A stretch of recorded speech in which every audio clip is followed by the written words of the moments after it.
We will call to order this regular meeting of the Board of Trustees for Tuesday, February 13th, 2018. And will the clerk please call the roll? Sure will.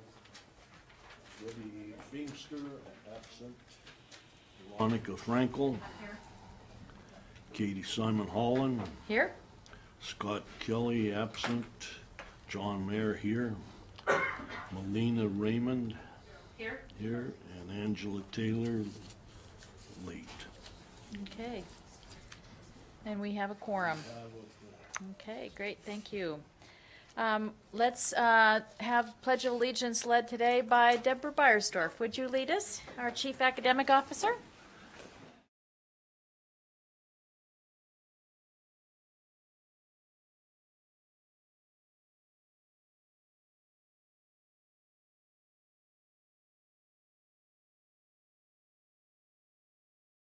Thank you, Ms. Beiersdorf.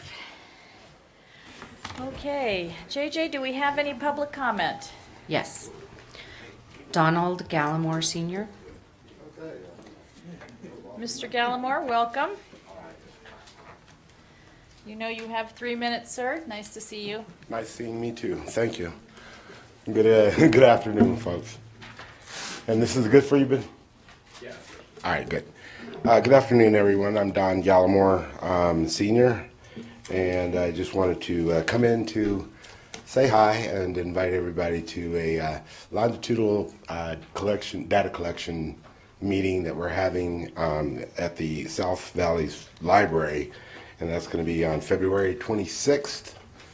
We'll be talking about, and that's 5 to 7, we'll be talking about the longitudinal data collection distribution network, and we want to possibly have you support us for some BDRs when possible with in the next session.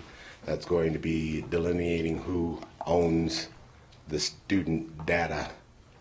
We want to make sure that the parents have a say in that, and we want you to be there to be able to either input some of your information or you know, if you do have regrets, doubts, whatever the case may be, come down with your information, please, and tell us what we're looking at in terms of all of that, because we really want to make sure that the parents have a say in what their student data is, and that's our main goal.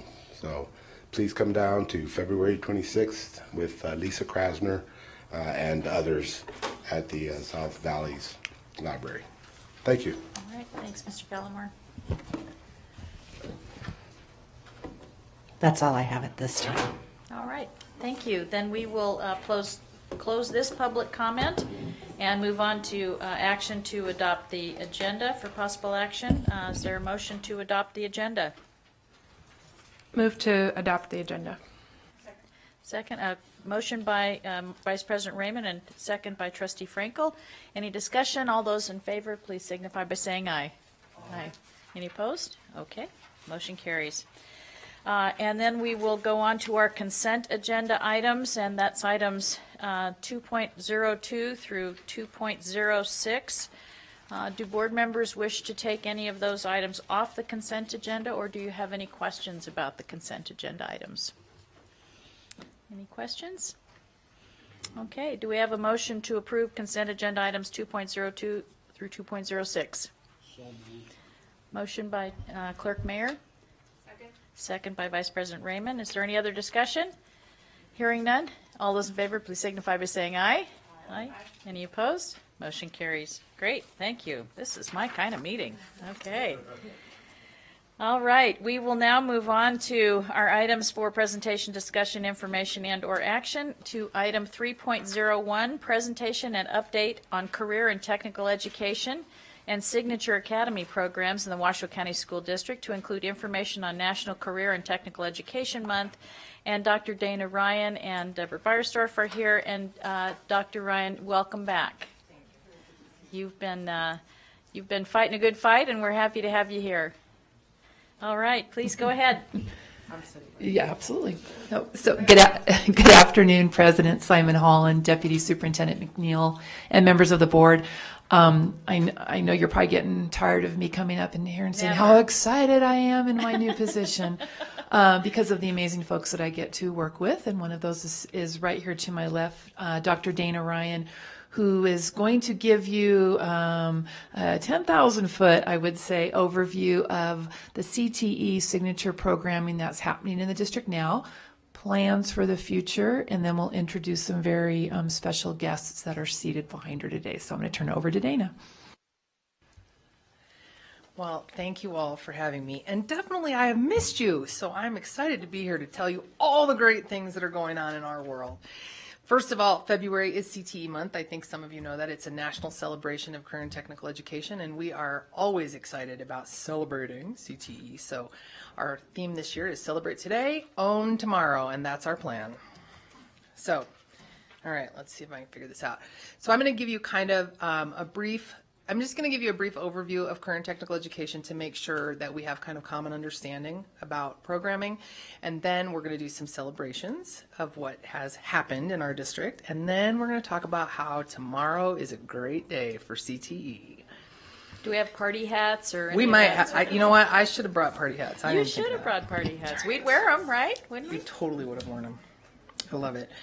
All right, a little bit of history about CTE in case you thought this was new. Not new. Goes back to 350 BC when Aristotle said academics should be separate from hand skills. I don't know what he was thinking.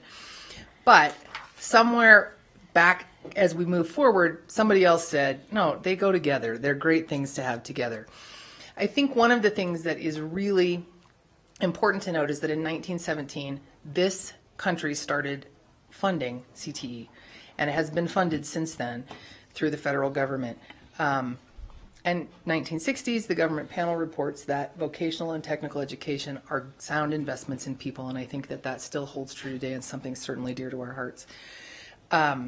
1970s was the first time that we heard the term career education versus vocational education, and we're going to talk a little bit more about vocational education shortly.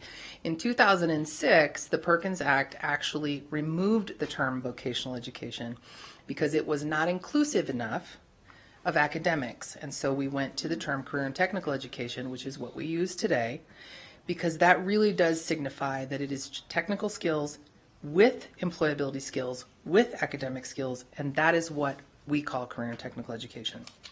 So just a little bit of historical overview. CT today, not your father's shop class. It's just a little different.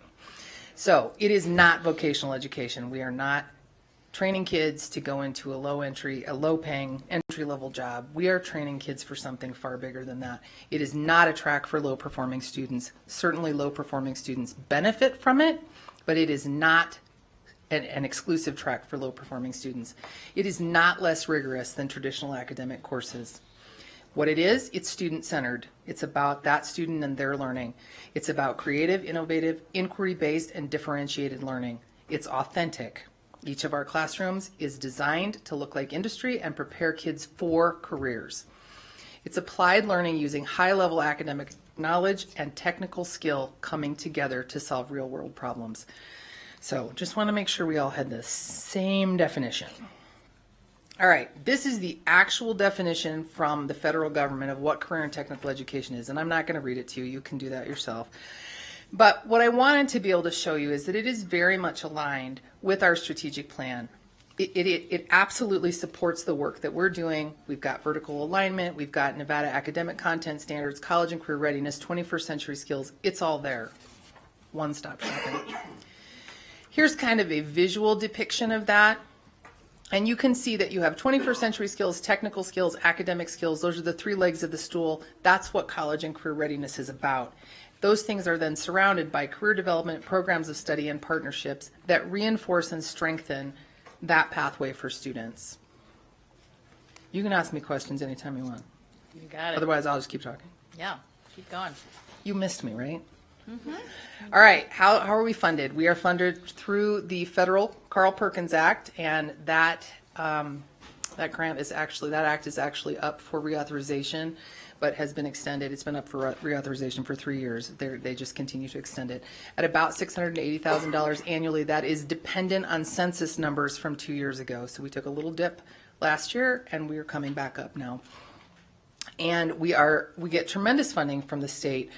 Was increased enormously in 2015. So we get about a little less than $1 million in formula grants. That means they give us a number and we just tell them what we're going to spend it on. And then we also apply for competitive grants. So our goals are improve, expand, and address workforce needs. All right. Nevada tells us how career and technical education can be done. And that's a great thing for us. So it is organized by programs of study, and you can see there we've got standards that are validated by business and industry. They're teachers and industry working together to come up with outcomes that work. And curriculum frameworks that tell us you have to go in an order and this is what the outcome looks like. End of program measurable outcomes. So standardized testing for technical skills and workplace readiness, obviously, because that's where we're headed. And certification and credentialing, and that means industry standard certifications like an American Welding Society certificate that you can take right into industry. And also, we have the Nevada Skills Certificate, which once a student earns, they then also get this basket of college credits that they earn along with that. And that's how a student gets the diploma endorsement, and I'll talk a little bit in more detail about that in a moment. And then post-secondary credit, we are aligned with dual credit opportunities at our community college, at UNR, so that kids can continue to move forward. We embed advanced placement coursework, IB coursework, into what we call that bigger picture, right, of career and technical education, because academics is important. So there's a lot of opportunities for post-secondary credit if a student is going to go on, and we want them to be prepared to do whatever it is they choose. All right. Nevada's course catalog, which you can see there, tells us what we can offer and what we can't offer. There are 76 approved programs in the course catalog. They are aligned to match up with the 16 career clusters that are federally approved. So that catalog helps administrators and counselors understand what we can and can't do. We have common course descriptions. You can see on the right-hand side of that slide. They tell us what the course sequence looks like so that all of the courses across the state are aligned. So a kid who moves from here to Elko or here to or comes in from Clark County, they don't miss anything. They can just keep right on rolling along. Each of the curriculum frameworks that go along with those standards provides us with a ton of information that we can use to track. So for instance, the classification number that you see there, it's called a SIP code. It's the same number that colleges use to show where their courses fall into the 16 career clusters for the federal government, right? So we can kind of track how are we preparing students and how many are moving into those post-secondary classes so that we can see what kind of workforce we're developing in those specific areas. The required intercurricular leadership organization affiliation. This is a requirement from the federal government. Some of you have heard me talk about Skills USA, FBLA, FCCLA, DECA, FFA. I'm sure I'm forgetting one. Josh, am I forgetting one? Yes. But they're intercurricular. They're not clubs. They're taught during our classes. They're required by the federal government because this is the leadership component of what we do. Common course descriptions across the state, the technical standards are all listed for us, and how they align to the Nevada academic content standards. So we are not doing anything in isolation. This is very much wrapping all of our services around a student. End of program assessments. So all of our kids, when they get to that level 3, take a technical assessment and a workplace readiness assessment. If they pass workplace readiness, they get that certificate you see that says CTEX at the top. If they pass both and they have a 3.0 grade point average in their program of study, they earn what you see there, the certificate of skill attainment and that diploma endorsement. Okay, so this is a big deal for kids. Yeah. It's a big deal for kids. And with that, if they earn that, they also are eligible for the college credits that go with their programs. And those college credits range anywhere from 9 for a graphic design program to 20 for a welding program. And 20 credits is a third of the way to an Associate of Science degree. Wow. Okay, so those credits, remember, a little bit different than dual credit. They're taught by the high school teacher. They're not taught on the campus of the college campus. They're statewide agreements. So if you have a student who has family in Clark County, let's say, and they're going to move to Clark County when they graduate, they can take their credits from CSN instead of taking them from TMCC, because then they can matriculate there and they're ready to move forward. So they have a lot of choices. They pay nothing for those credits. Wow. I mean, that's a huge jump right? If you're a low income parent, if you're a middle income parent with 2 children in college like me, that is a big darn deal. And advanced placement, we are starting to see more embedding of advanced placement classes in our programs of study. Computer science, for instance, has the option of putting 2 advanced placement courses into their sequence if they choose to, AP Computer Science Principles and AP Computer Science A. So again, they're earning articulated credit, but they're also earning this opportunity, right, if they get the certificate, to pass those credits forward into a 4-year institution that's maybe private, that has a different rule about things. So we really think that we're awesome. That's what we think. We think you're awesome too. Well, thank you. Momentary pause. You can keep talking. You just don't Okay. have to talk from Well, the PowerPoint. here's my question. Do you have any questions about what I just talked about? Any conceptions that maybe were changed for you? How about you could tell us about the stellar graduation rate? Oh, you know what? That's coming in the next part of Is it? celebration. Okay. Yeah, heck yeah. I have a All lot right. to celebrate. Okay. I have a lot to celebrate. Enrollment is up. We're starting to match the district demographic. Awesome. And you had a great 8th grade career day. That was wonderful. Oh my gosh, Expo was fabulous, and I thank you guys for coming. That was great to see you. Did you enjoy it? Absolutely. Lots of positive outcomes, I think, and positive feedback for kids. Yeah. Yeah. And I was at Mount Rose School for Principal for Day, and of course that's a K through 8 school, so I spent some time with the 8th graders, and we talked about Career Day and Yay. things that they learned about resume writing, they learned about questions they could anticipate in an interview that they should be prepared for, and We had some nice additions this year, I thought. I thought that the marketplace was awesome, where they really got to take some of, they got to earn their dollars by having mock interviews and then go turn their dollars in and really find out what it's like to get hired. And are you going to take out a loan for that? What's your credit like? So I thought that was a really nice addition great. that seemed to go, it was met with a lot of positive feedback from teachers. And the Tesla was pretty popular too. Tesla's pretty popular. Yeah, it always is. It always is. Celebrate today is the slide. All right, are we good? All right, time for celebration. Woo!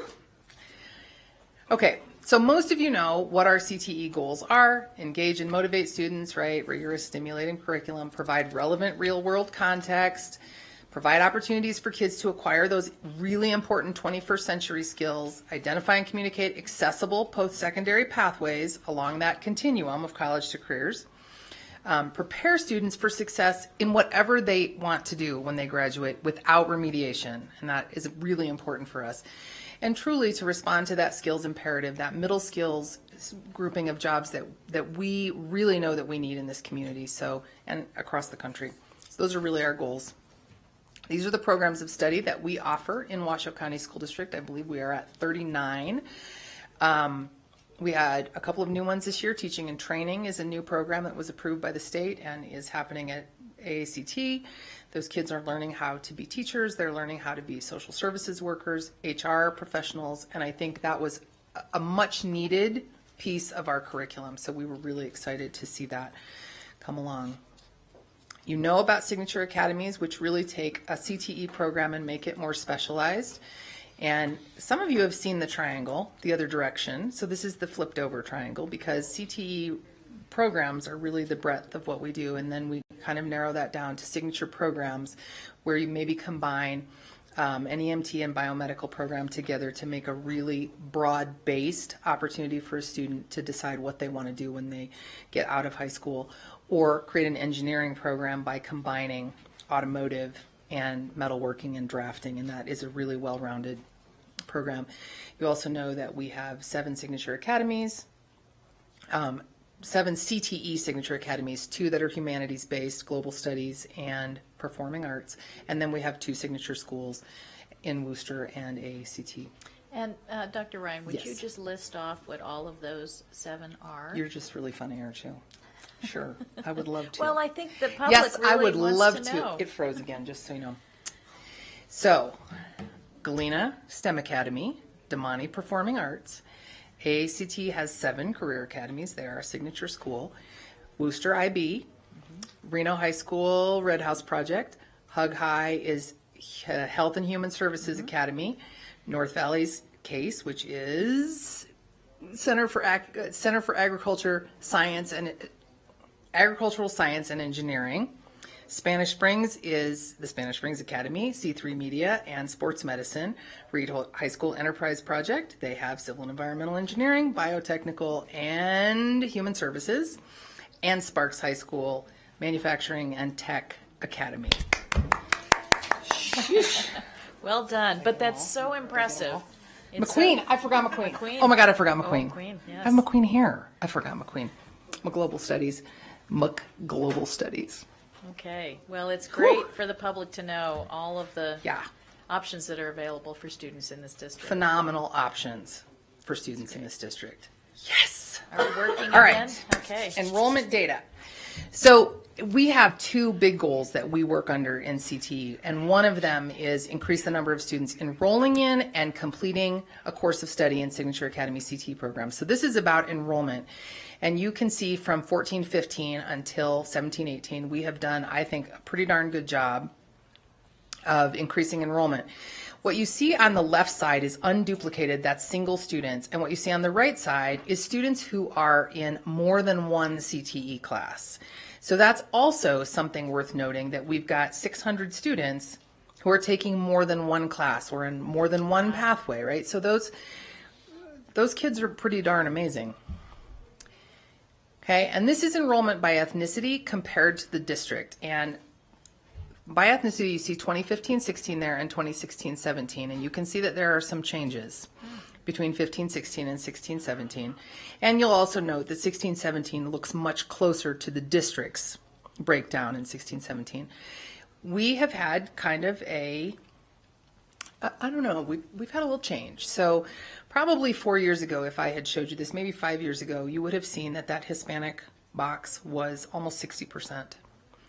60%. And then we saw this advent of Signature Academies and really this change in perception that truly this is a college preparation pathway as well as a vocational, if you will, vocational technical skills pathway. And so we really have seen a more balanced approach by families and some more affluent white folks that are kind of saying, gosh, this is a good path for my students. So I just wanted you to be aware of that because we are working back toward mirroring the district. That's our goal.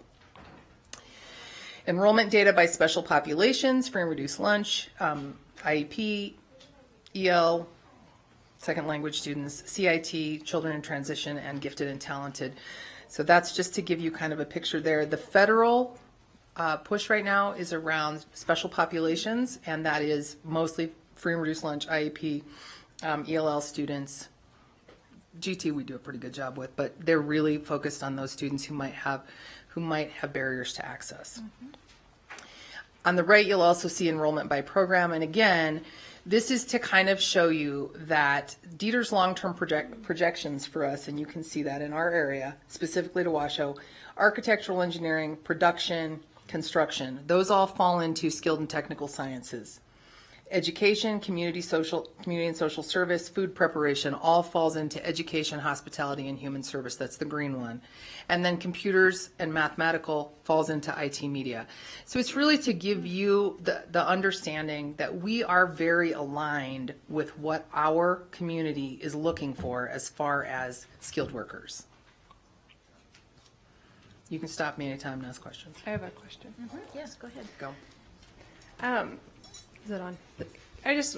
Could you remind me how transportation works for our students enrolled in these signature Absolutely. academies? And So- does that impact, do you feel, the numbers for especially like free and reduced lunch or CIT? The answer to your question is no. For CTE, I don't think it impacts it because we have phenomenal high quality CTE programs at every high school. Signature academies take 25% of students that are not zoned for their school. And so do I think that is a barrier sometimes to those kids? Absolutely. But I also think that we work really hard to provide a solution anytime that comes up.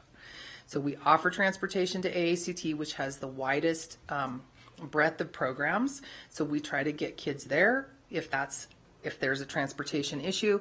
And we really have heard less and less that transportation is a barrier in the last 2 years. So from a CTE perspective, our CTE programs are growing. I don't think it's a barrier right now, but it's important to keep that distinction between CTE programs and signature academies because they're different animals, even though they have an overlap. Does that make sense? Yes, ma'am. Could you share a little bit about the application process that students go through to get into the programs?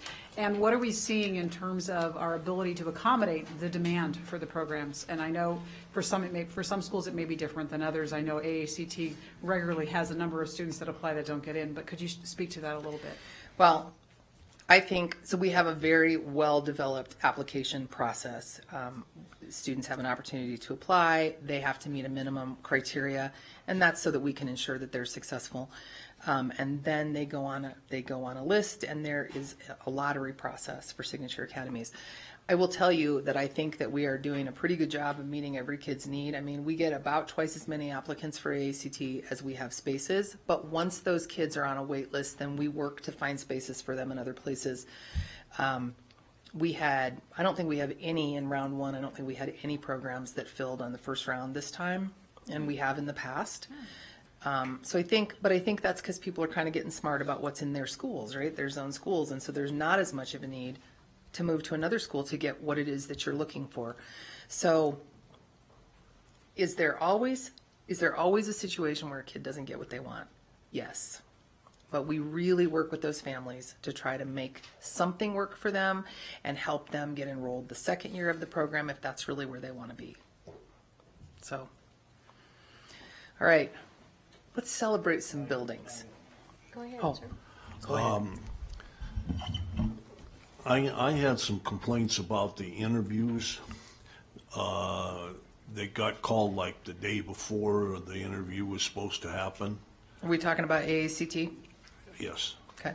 And they didn't have any preparation time or anything. It was literally the day before they were scheduled for interview. Does that happen often, or was there a glitch in your system, or what? We have a lot of new people in our office this year. And so I think, and there was a new assistant principal as well. So we had some system issues, but I will say that AACT was really responsive to that and allowed those students to move to the following week if they chose to. So they could have said, I can't make it tomorrow. Absolutely. And you would have signed them a week in advance. That guy right there. Yep. No problem? No problem at all. Well, that's not what they're telling me, so I don't know what it is or what it is. Again, I think AACT really worked hard to try to accommodate that because we certainly heard those concerns ourselves. Well, I'm sure you did. We did. They were screaming from the rooftops. I think, but most of your kids got interviewed, right? Most of the kids on the list got There interviewed. are currently only 10 students that didn't get the opportunity that will interview today and Thursday. Okay, Yep. so if they did not get time to interview, they can still have time by calling the school. Correct. And that won't hurt their position or their lottery or anything like that. Mr. Reddick, would you come up to the podium? No, that would not hurt their standing with the lottery. That occurs after our interviews. So you haven't started the lottery process. Well, so the school does not involve itself in the process for the lottery. That's done through the district office. So we interview as part of the application process to get into that lottery. Okay, but the lottery has not taken place. It has not. Okay. Mr. Reddick, could you put your name on the record for us? My name is Josh Reddick. I'm the principal at AACT. Thank you. All right, want to talk about some cool buildings? So you all probably remember that 5 years ago, the Board of Trustees awarded us $8.5 million to upgrade facilities to really, I think, showcase what was happening around career technical education. And also because we want kids to come into facilities that are aligned with what's actually happening in industry. So we believe we have done a great job and spent that money really well. We've built 2 greenhouses. If you have not seen them, North Valley's is beautiful, and Galena's greenhouse aligns with the Project Lead the Way program. We redesigned the Spanish Springs video production studio, created a photo lab out of it, got a new business classroom out of it. And I got to tell you, we're pretty darn frugal, so we get a lot for our buck. Hug, if you have not been at Hug High School, phenomenal facilities, right? Sports medicine, we have a new science lab, the culinary facility is beautiful, the early childhood facility, it's beautiful. And then also we have great STEM facilities. So Galena has their new aerospace lab, Reed High School's makerspace, and Sparks, of course, is just finishing right now, and it is gorgeous, and North Valley's high school. So we are super fortunate, and thank you very much for investing in us so that we could move our investment to kids forward. All right. Curriculum and assessment. This is another great celebration for us. We really believe that this increase in students engaging has come as a result of our teachers really investing in curriculum and bringing together all of their talents and strengths to create curriculum maps and pacing guides so that everybody across the district who's teaching the same level 1 class teaches the same curriculum.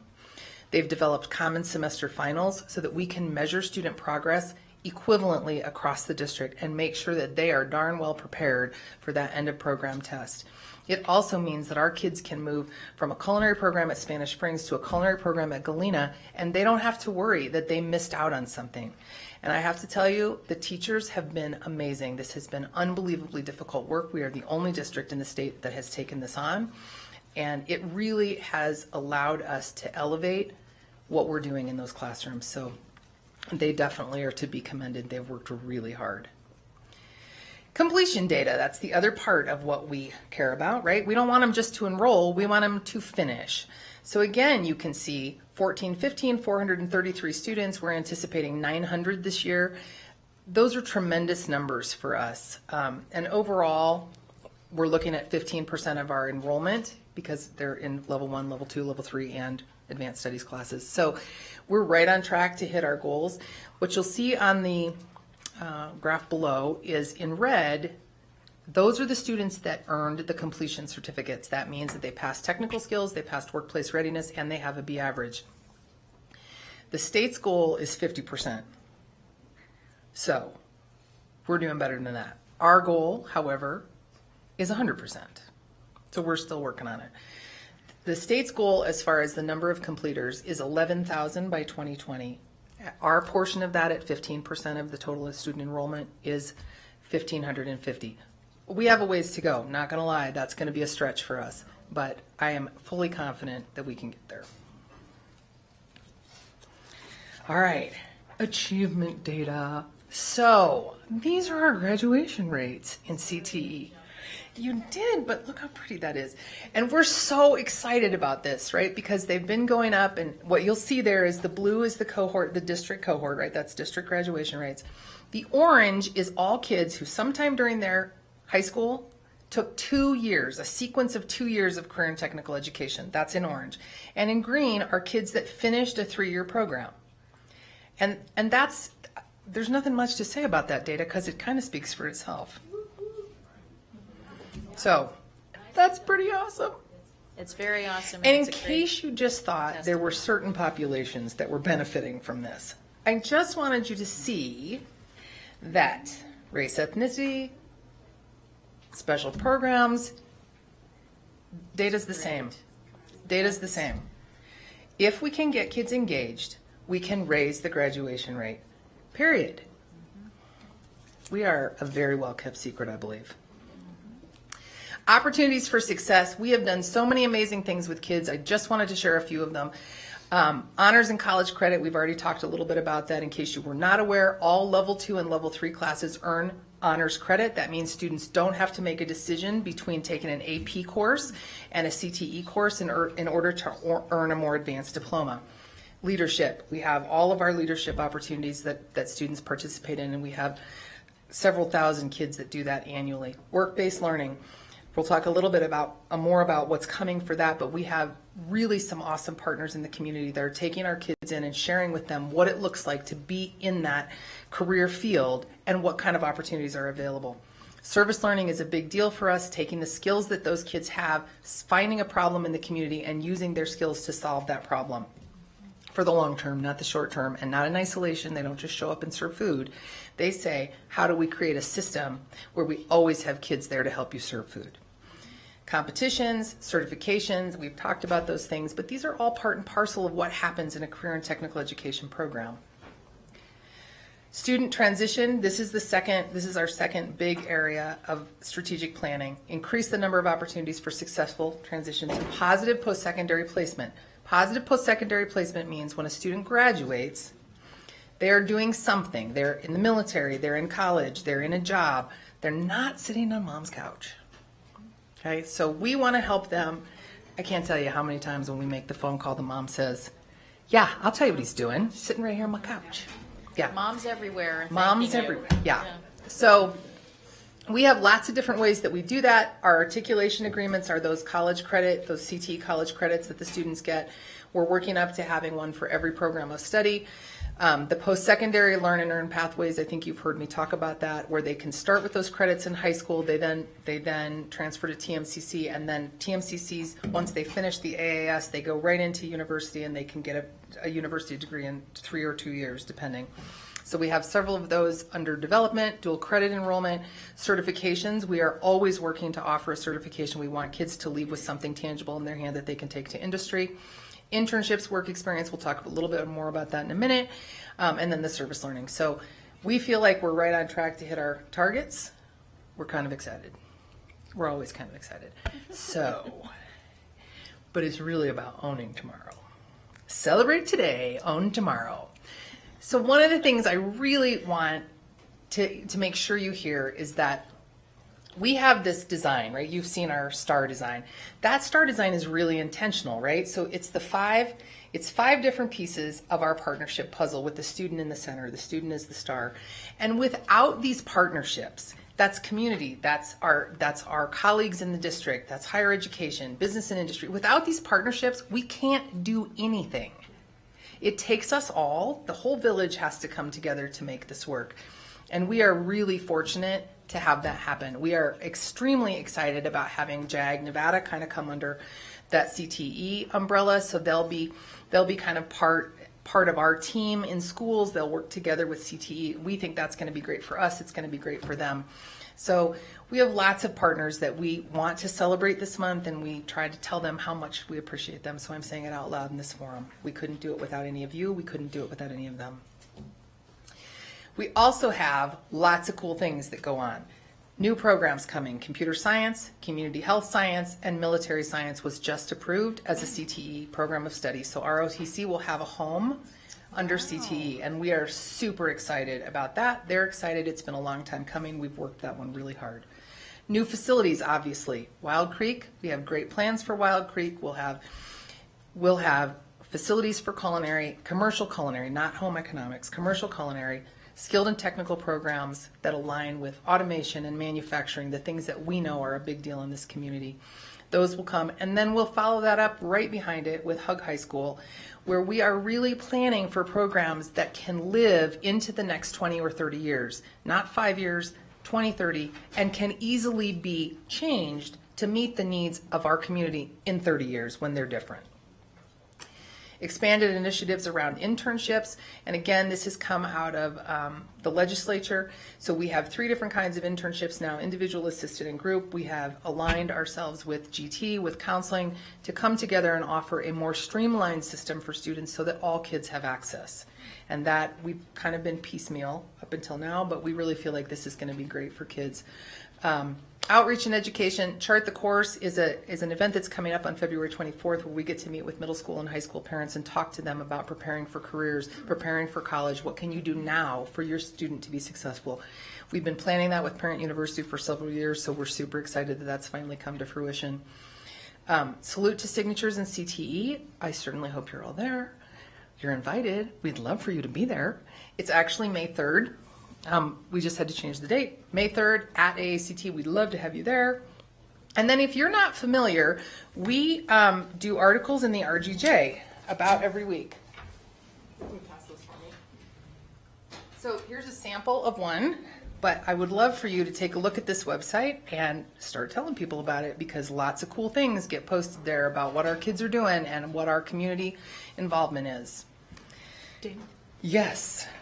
I don't know, I was racing along, wasn't I? Just moving. I wanted to talk a little bit about the internships. And Yes. I know in the previous slide you had some numbers regarding the goals. And right now we're around 4%, I believe. Yeah. And you want to get to 10. And I'm just wondering if you could speak to some of the things that you think need to happen, not maybe here and from a resource standpoint, as well as in the community, to try to help support that growth of internships. Well, that's a great question. So internships have been kind of a hot topic for the community because there are some liability issues around that. And we have really spent a lot of time working with our industry partners to figure out how to get around it.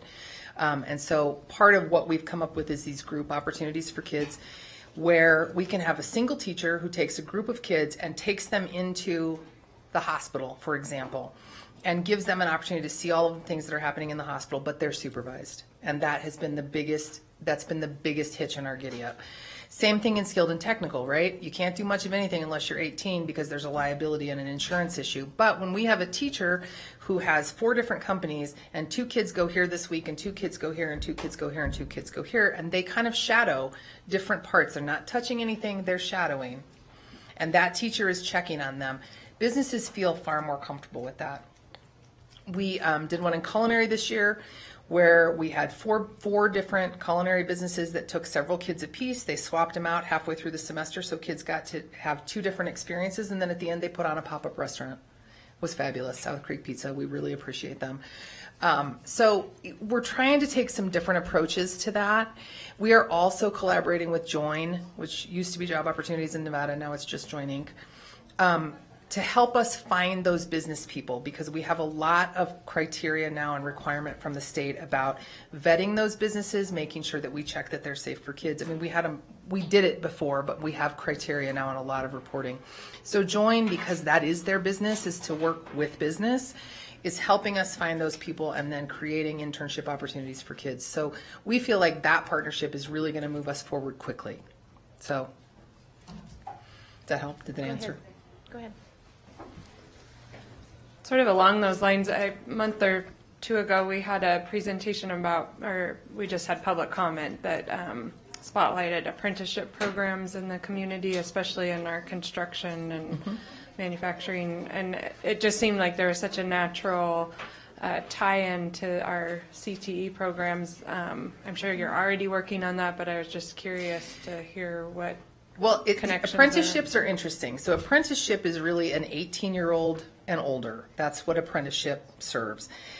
If they're under 18, between 16 and 18, it's a pre-apprenticeship program. And so they're a little bit different. TMCC really has kind of the corner on the apprenticeship market, and we feed kids into those programs, and that's really where they get engaged. The pre-apprenticeship piece has really come up at the state level in the last 6 months, I would say. And it has a lot of governance around it. So we will eventually work it into this work-based learning model, but we have some work to do just on the programs that we already have and getting the word out about those and how to engage in those, and then we'll start adding that in. So it definitely, they all fit together. And I think that what we're doing is working with those folks to make sure that they are feeders, our programs feed into theirs. 2 questions. First of all, what time on May 3rd at AACT? 5:30. Okay, because there is a 5:30 to 7. Sparks High School JROTC Awards ceremony that same time, so we'll try to get to both.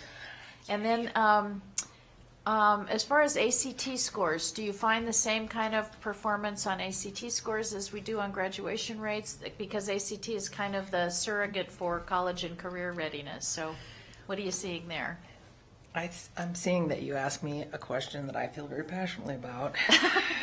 So I'm about to get on a soapbox. Dr. McNeil, I'm about to get on a soapbox. So here's the thing. ACT is an academic test. It's an academic test. What ACT measures is, are you ready to go into a college setting?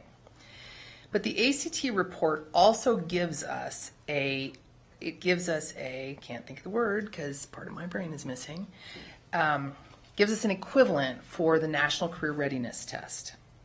So last year, for example, when the front page of the newspaper said, oh, we had 15% that are college ready, what's wrong with us? We had 89% of students that showed in the platinum or the gold level of the NCRC. That means they are ready to go into a job. So there's two pieces of data, and I think you have to be careful with the data because truly the ACT is an academic test. The NCRC is about how can you apply your academic skills to real work-related problems. But we don't report those numbers. So I think for us, the number that's important is the NCRC equivalency, and we think it's great results. That answer the question? Wonderful answer. Thank you for educating me about that. I'm working with Ben on that too, so we can report those. Just saying. All right, we good? Yep. All right, so as we move forward, owning tomorrow, this is my wrap up. We have to be thinking about what our ultimate goal is. Is our ultimate goal for kids college? No, it's fulfilling career. I'm going to spend way more years in a career, as all of you have, than I did in college. College was fun, but man, career is fun. And that really is about education plus applied technical skills, plus those credentials, plus preparing them to be good employees. So it's not just about college. And I think that means that we have to change the way that we talk to kids. We really have to flip that paradigm of, where are you going to go to college? Well, I don't know. To, what do you think might be a great career for you? Oh, I might want to be a physical therapist. Well, that's awesome. What would you need to do to get to be a physical therapist? Well, you might need to study community health science right now. Are you going to need a bachelor's degree, a master's degree, a doctorate degree? What kind of colleges offer those things for you? We really have to change the way we talk to kids because college is a step on the way to career and not for all students. The other thing I think we really need to think about, and I know you guys have seen this and I'm preaching to the choir, but it's that focus on middle skills. When you see Mike Kazmierski, every time he talks about anything, he says 127, 127. For every 10 kids, 1 kid needs a bachelor's degree for a job. 2 kids need an associate's degree for a job. And 7 jobs require more than a high school diploma and less than an associate's degree. They require some kind of a credential, some kind of training. We have to think about that. We have to think about that, and we have to tell kids, there's opportunities for you no matter where you fall. There's opportunities. Education plus technical skills equals career. Okay, soapbox. So in case you wonder what we do over there in my office, this is what we do: strengthen career and college preparation, advanced technical and 21st century skills, the whole deal. Okay, I'm going to pass this over to the people who matter, Mr. Reddy, to tell you about the awesome successes at AACT, and my good friend Tracy Montserrat, who is the human services teacher, human development teacher at McQueen. But before I do that, I want to tell you about kids. So if you could click on that, can you click on that link for me? I hope it works.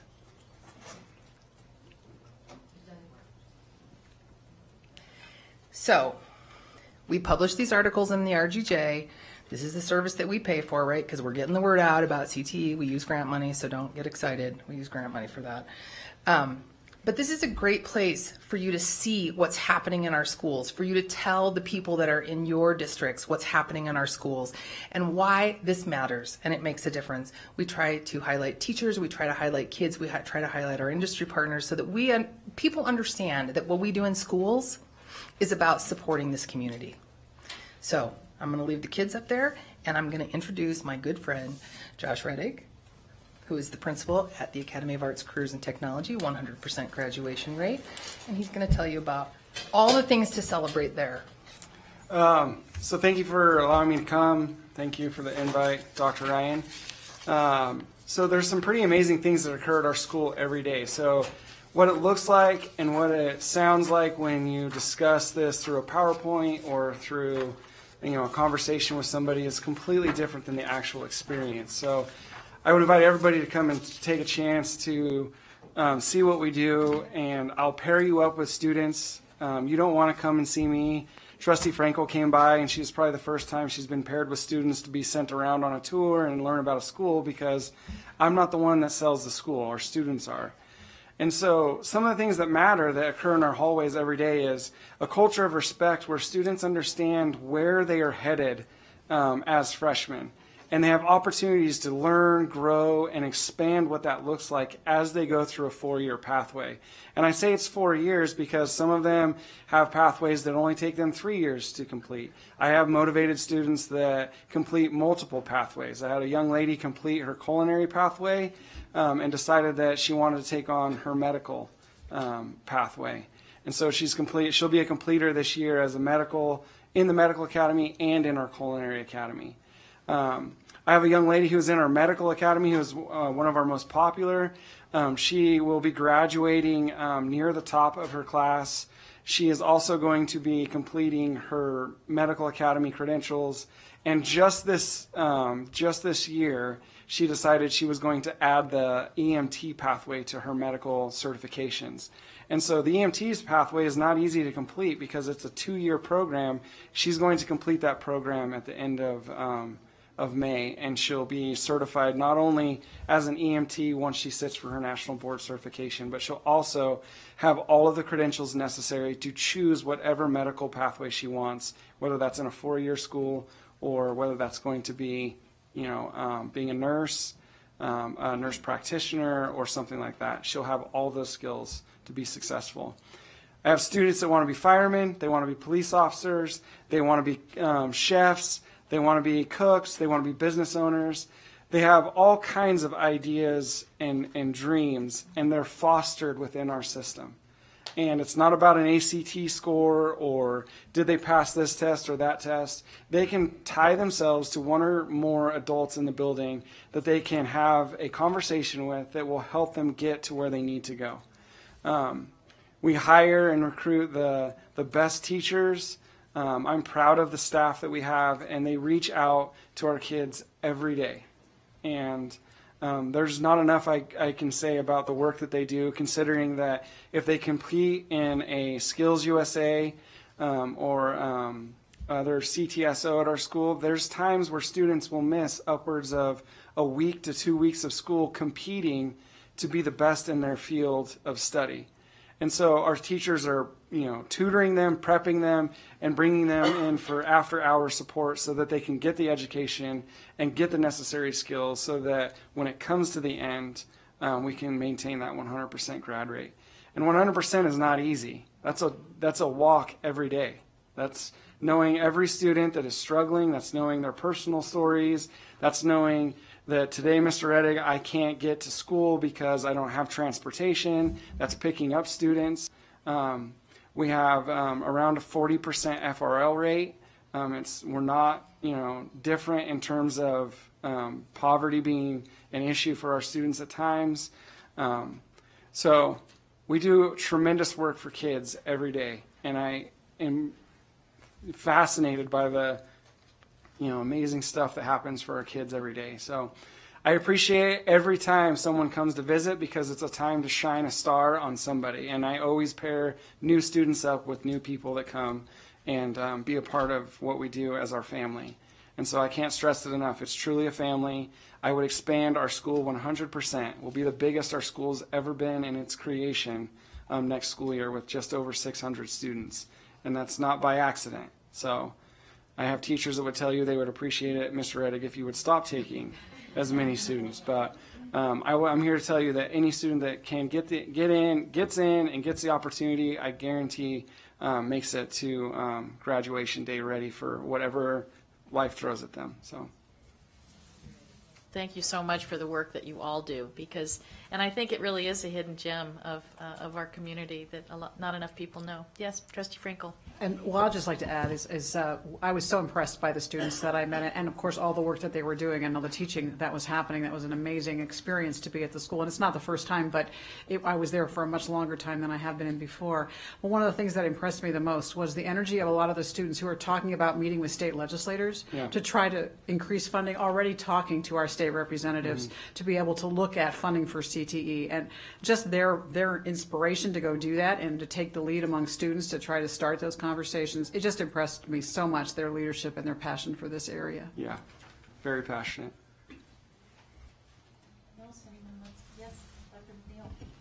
I just want to thank Dr. Ryan. It's hard to sit here and not have a smile on your face for the enthusiasm that she brings to this. It is her life passion, and something that Dr. Ryan will not tell you is that she is not only our CTE director, she is an educator from mind, heart, and body every day for these kids. And I can speak to that on a very personal level. So thank you very, very much, Dr. Ryan, for all of our work for all of our 65,000 students. And juniors, don't forget that we do have the ACT test on Tuesday, February 22nd. Right. All right. Thank you, Mr. Redding. And this is my friend Tracy Montserrat, and she is the department chair at McQueen. She teaches human development. She's been there quite a while, and she's seen a lot of changes, I think, in CTE. Yeah. So she wants to share a little bit of her vision with you, and she's amazing. So we're excited to have her here. Oh, thank you very much for having me. Thank you, Dr. Ryan, for the invite. I am a very proud CTE teacher. Every day I go to work, and I am proud of the work that I do, and I'm proud of the work that my students do. I'm proud to be part of the district and McQueen, and every day it's a blessing. So I just wanted to start off with that. I have been at McQueen for 12 years now. I started off 10 years ago teaching, I think, 1 or 2 sections of child development at the time, and 10 years later it's morphed into human development. I still get people wanting to call it child development and think that we only take care of babies, the fake ones. But that's not the case. We learn about the lifespan. It's a little bit of psychology, a little bit of health and anatomy and physiology. There's a bunch of different topics that we discuss, and the students leave the program with the idea that they're college and career ready in human services. So I'm proud of the program that we built. It's been a struggle a little bit at McQueen to keep a strong CTE program because of the just overriding culture of McQueen being traditionally an AP-driven school, which is a great tradition to have. There's absolutely nothing wrong with that. But what I'm here to tell you is that I've got students in my class that are AP students, and I've got students in my class who are average students, and I've got students in my class who are on IEP and 504s. And the mixture of having all those kids together is what makes the class special, and it really creates a culture of community and collaboration, and kids learn from each other, not just from me and what's in the textbook. So it's really important. We do hope to revive a little bit more of CTE culture at McQueen. We're hoping to get some manufacturing and automation going in there, and hoping that we find a strong teacher in order to get that going, because teachers can really build the programs, and that's one of the things that we're kind of going for. One of the exciting things that's happened last year, I think I had 27 students graduate with the certificate on their diploma stating that they're college and career ready in human services and earn the college credit. And I just wanted to point out that the college credit is one of the credits they're earning for my program is a 200 level course. So, I mean, even if they're not going in to become a major in human development and family studies, that can help them in any major that they might choose if they choose to go to college. So it's not just one path that they have to choose. They can choose anything, and that could be something that they could build. It would be a cushion for them. And then this year I do have an advanced studies class, and I have 8 students enrolled, and we partnered with the VA, the Veterans Administration, and I have to tell you guys that it would not be possible without my awesome students. They showed up for orientation the Wednesday before their short summer ended.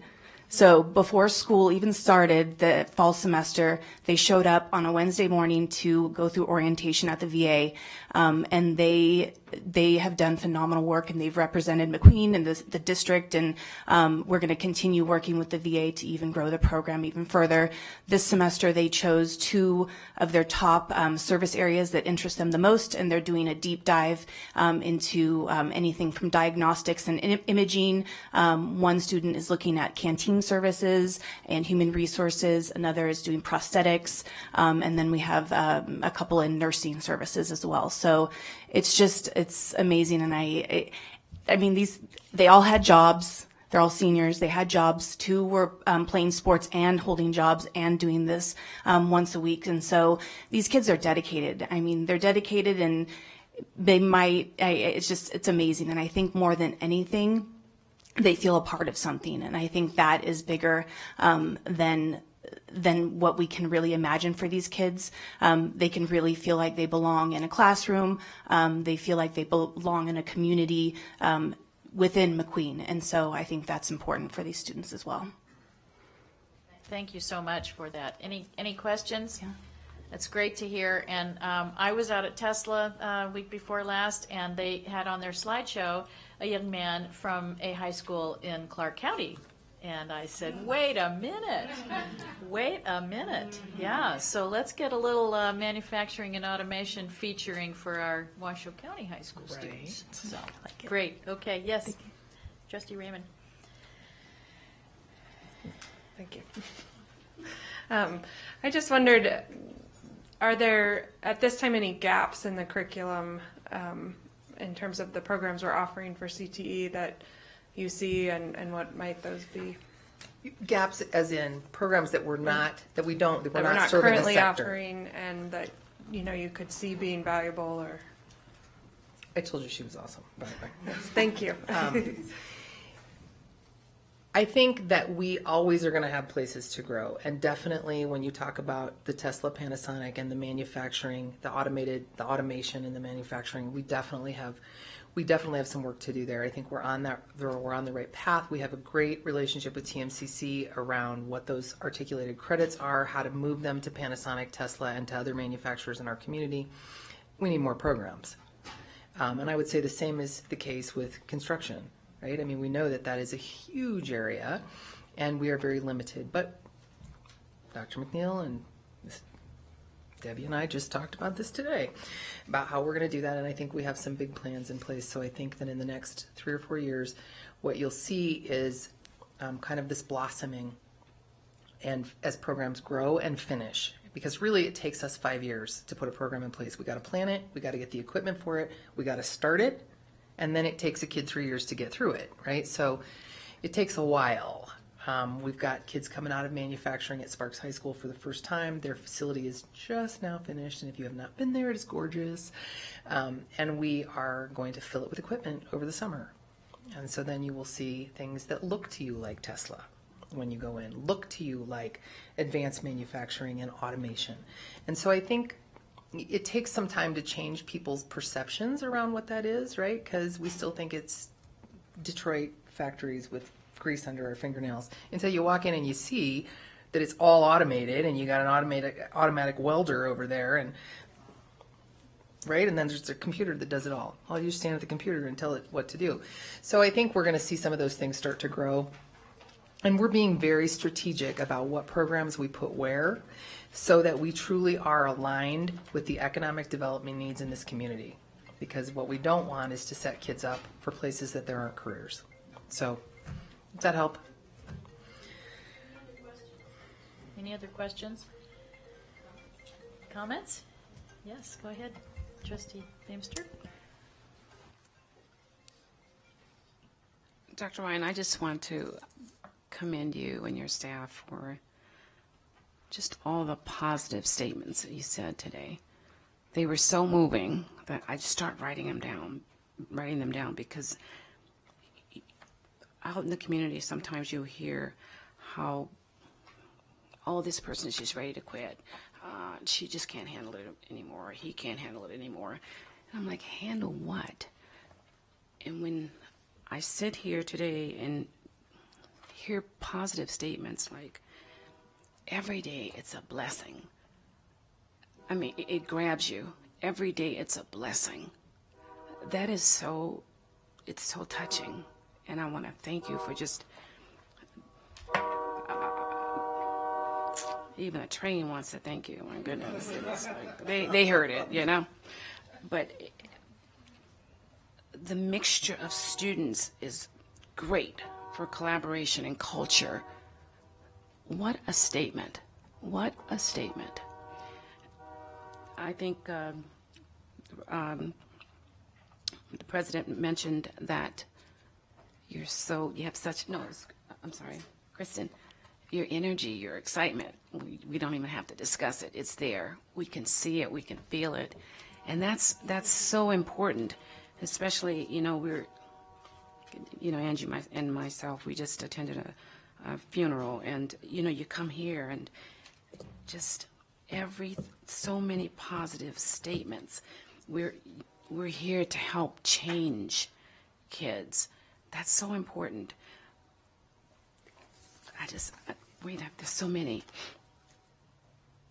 It wouldn't be possible without my awesome students.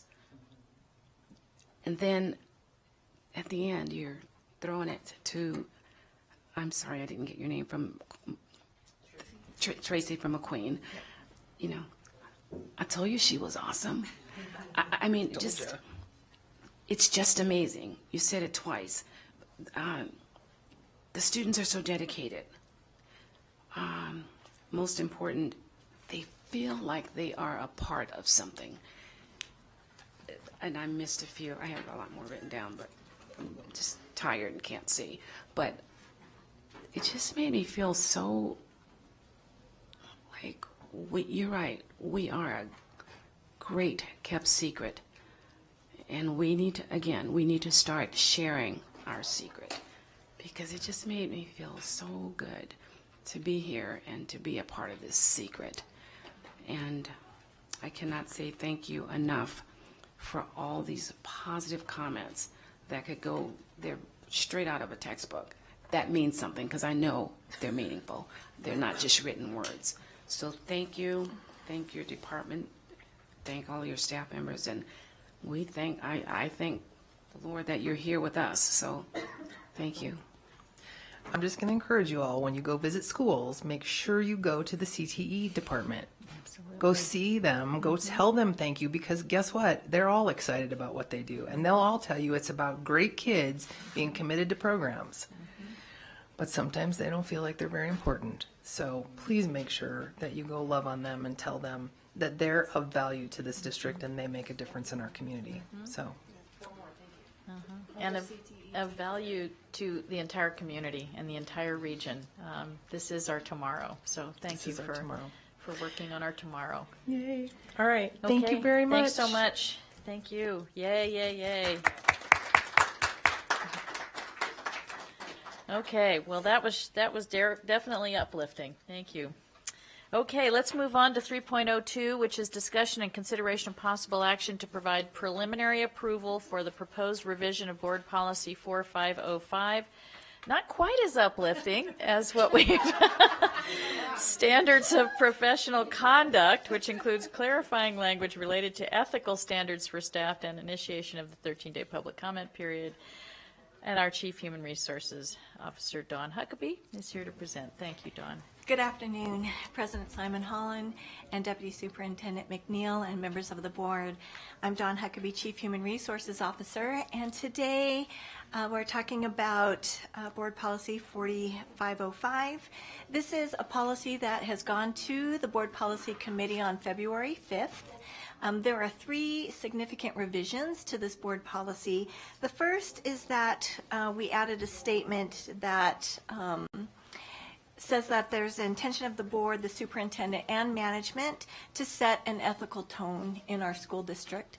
The second revision is a revision that clarifies language that extends our board policies and regulations, rules and procedures to those outside the district when they are using district equipment, district facilities, etc.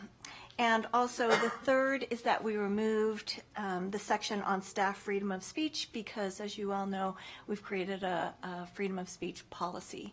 So there was redundant language there, and we removed that. And I'm happy to entertain any questions if you have them. Okay. Trustees, any questions? Okay, we did have good discussion about this at the policy committee, and thank you for making those adjustments. Is anyone prepared to make a motion? Is there any public comment? Okay. Do we have a motion? Do you make a motion, Madam President? Thank you, Trustee Taylor. I move that the Board of Trustees provides preliminary approval for the proposed revision of Board Policy 4505, Standards of Professional Conduct, and initiates a 13-day public review period. Is there a second? Thank you. Second by Clerk Mayor. Is there any further discussion? Hearing none, all those in favor, please signify by saying aye. Aye. Any opposed? Motion carries. Thank you, Dawn. Thank you. And what I was thinking, trustees, is that we would go through 3.03 and then perhaps take a break after that. Is that okay? Okay. All right. Let's go on to 3.03, which is discussion and consideration of possible action to provide preliminary approval for the proposed revision of Board Policy 5340, interscholastic athletics, which includes language related to sanctioned and non-sanctioned athletics and initiation of the 13-day public comment period. And we have Executive Director Michael Doring and Roland Stallworth, Director of Student Activities and Athletics. And Mr. Stallworth, I want to apologize that I have pulled you into a couple of the emails we've received on this item. So, okay. Gentlemen, go ahead. All right, thank you. Again, for the record, members of the board, Deputy Superintendent McNeil, I'm Mike Doring, Executive Director of Student Services. I'm here with Roland Stallworth, who's our Coordinator of Athletics and Activities. We presented Board Policy 5340 on interscholastic athletics last week at the Board Policy Review Committee. I'm going to let Rollins go through a couple of the changes that we've made, and then we're happy to answer any questions. Yes, if you look at the board policy, I want to say page 4. I think is it highlighted in yellow in your sheet as well, or no?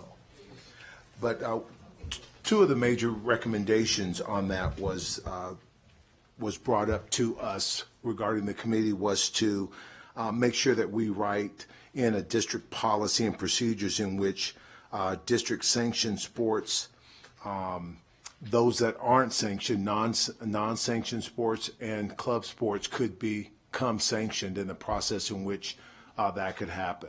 So we've set up a committee on that with OSS and the athletic directors and a committee that we're on. We're ongoing on that. We're not only getting information from the NIAA on that, but we're also getting specific information from Clark County and their adoption of flag football, which has just recently taken place for female sports in Las Vegas. So we're gathering that information to extend and provide that procedure and policy on that. And then the other thing was that the district would also include, and this policy would include some considerations of a sport to be sanctioned activity with the district should comply with federal and state regulations, including Title IX. So those were the major requests that took place with regards to additions onto the policy. Thank you, Mr. Stallworth. And I just wanted to, again, reiterate that important number 1 that you added, that the district won't adopt a sport as a district-sanctioned sport unless or until the NIAA designates the sport, but the district reserves the right not to adopt every sport that's sanctioned by the NIAA as a district sport. So, exactly. Great. Yes, Trustee Frankel. Just a comment. I wanted to thank you for the quick work you did on responding to those comments that came from the Board Policy Committee and wanting to outline what the process is and the work that you started to do. That's absolutely impressive that you've actually moved forward and that you formed a committee to start looking at clarifying what our internal process is around sanctioning sports. So I thank you for doing that because I think that's going to be very important. And at some point, once we have that process outlined, we might add that to this policy as a reference. But thank you for this work. Exactly. Thank you. Yes, Trustee Taylor. Thank you, Madam President. Excuse me. Probably mostly because of my sports background. I've had a lot of conversations and some feedback on this. And so I have a couple of questions from a clarity standpoint. I made it really clear that it's open for the 13-day comment period, and really people they should, get involved and comment. But unless I've missed it, I know that we were discussing previously about uniforms and using school names and mascot names and so on. And I don't specifically see this denoted in the policy, unless I missed it. I just tried to go through it again really quickly. Is that intentional? Can you talk a bit about that? Because if that's our intention, we'll want the non-sanctions points that are around to get the guidance. I know what was mentioned on that in the past is that aspect of filling the facility use form out, that it would be added to that form itself as far as the school names you want to take. It's in 2C sub 1. It's in here somewhere. Section 2C sub 1.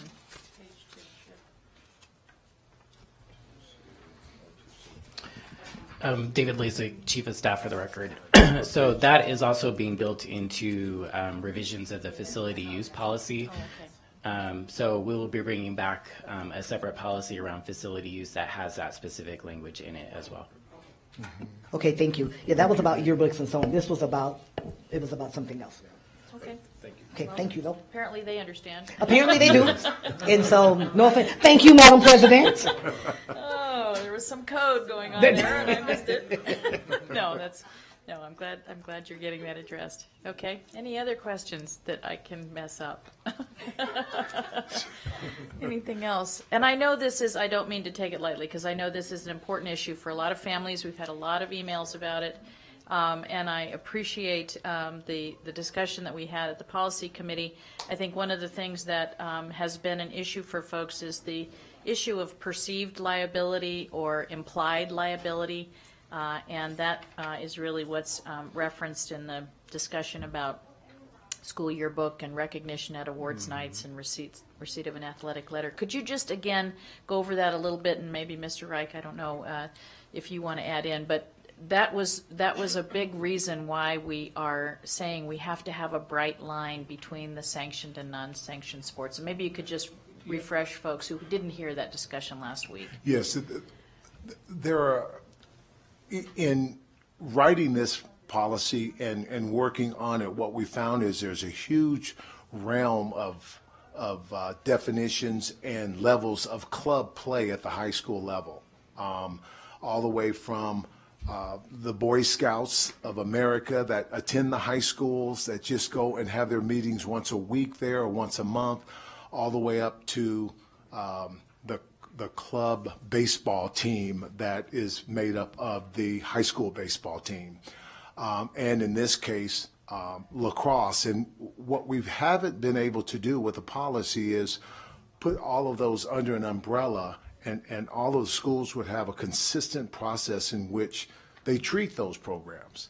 And what we found out in this process is that the club sport, and we'll bring up lacrosse, the club sport of lacrosse, out of the 6 schools, out of the 12 in the district or 11 in the district high schools that have lacrosse, one of them was treating them just like a sanctioned sport in everything that they've been doing, and the majority of them haven't been. I think there was one other that had done some stuff like put them in the yearbook and given them a varsity letter. The other 4 have basically just been treating them just like the other club. And what we need to do is come up with a policy that was going to be consistent and form an umbrella to really be able to manage all of those. And we really haven't been consistent in doing that. And I think this policy will at least do that. Mike Doreen again for the record. Another thing with the legalities of this, we have worked closely with our legal department, and Mr. Wright can chime in as well. But some of the discussions we've had with them pertain to that if there's a perception that the district is sponsoring a sport, even if we're not sponsoring it, but if the perception exists, that, for example, if the school's in the sport is in the yearbook or the club is in the yearbook, they're receiving letters, etc., even with that perception, it opens up the possibility of liability for the district, that a suit could be brought against us even just with the perception. That's the discussions we've had with legal, and I don't know if Chris wants to elaborate on that. No. Oh, you've lost your lawyer card there. Well, I could start with it depends, but no, I think Mike nailed it.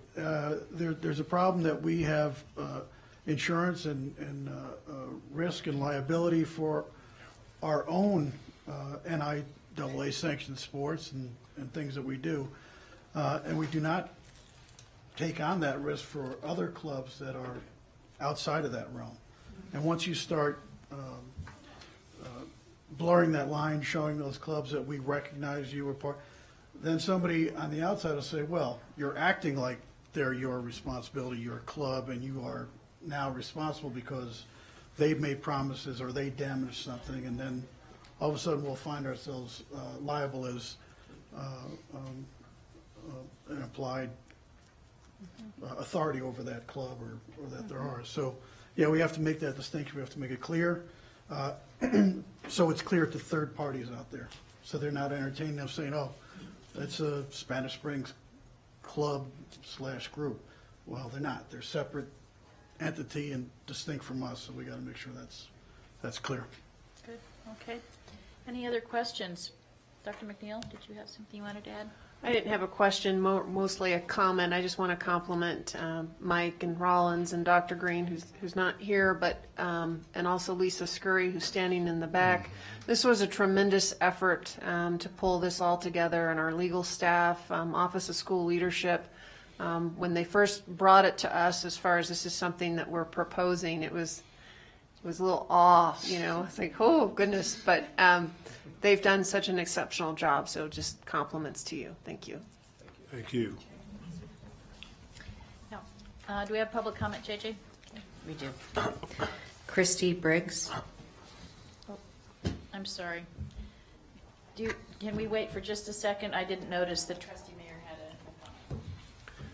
Yeah, I would like to see, though, some way that, like Spanish Springs lacrosse, can get some help in petitioning the NIAA to become a sanctioned sport.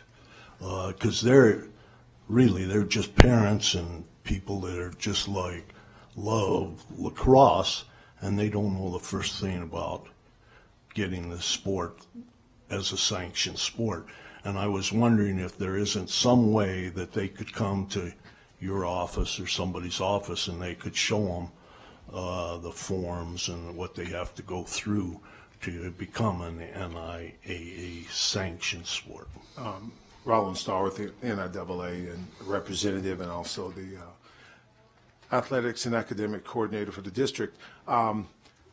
I've been extensively on the phone with Spanish Springs, their coaches, their assistant coaches, and parents this week. We had a meeting set up. They had to cancel that meeting for Monday. My guess is we'll be probably meeting this week to just kind of go over the broad details of the district.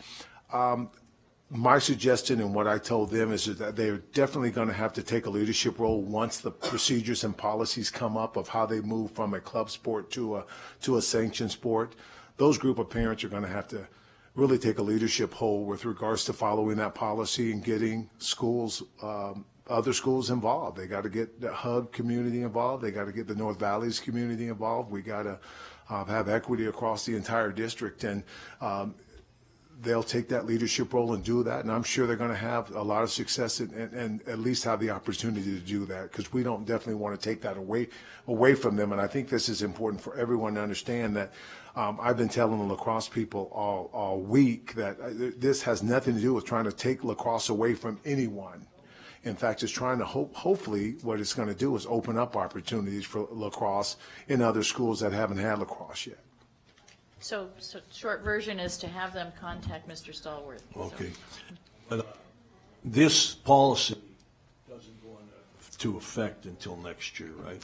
August. So what they're doing right now, they can continue, but next year they're going to have to change to follow this policy. Exactly. And, okay, thank you. Is it Ms. Briggs? Thank you for being patient with us. Please, welcome. You have 3 minutes. Hi, thank you. I'm a journalism teacher at Reno High, and in looking at the policy, section 2C1, that's one you guys referred to a few minutes ago, that says that it shouldn't be recognized in the yearbook. And from my understanding of the other policies and of specifically School Board Policy 5150 and also Senate Bill 420, which went into effect this July, that wording in there appears to be censorship and appears to say that the students are not the ones in control of what they are publishing. Board Policy 5150 contradicts that in section 2E, item 3 and 4. As does Senate Bill 420, section 1, subsection 3, items C1 and D. So I just wanted to submit that for consideration in what they're doing. Senate Bill 420 does include the caveat in D that the students are the ones who get to pick what they're printing as long as the keywords there are substantial disruption. I don't believe printing that any of those club sports or printing pictures or covering them would cause a substantial disruption as it's defined by the law. So that might be a consideration. In section 1, subsection 3, item D, in Senate Bill 420, does say that it mandates that the publication include a clause that says that what they put forth is not necessarily the opinion of the school board. So I just want to put forward that our kids don't want to be censored. I don't want to see them censored. I understand the struggle that we're in, but I think we're in scary territory by saying that they can't print it, and I think it violates policies already in place. Thank you for those comments. Appreciate that. Okay, do we have other public comment, JJ? Becky Janae.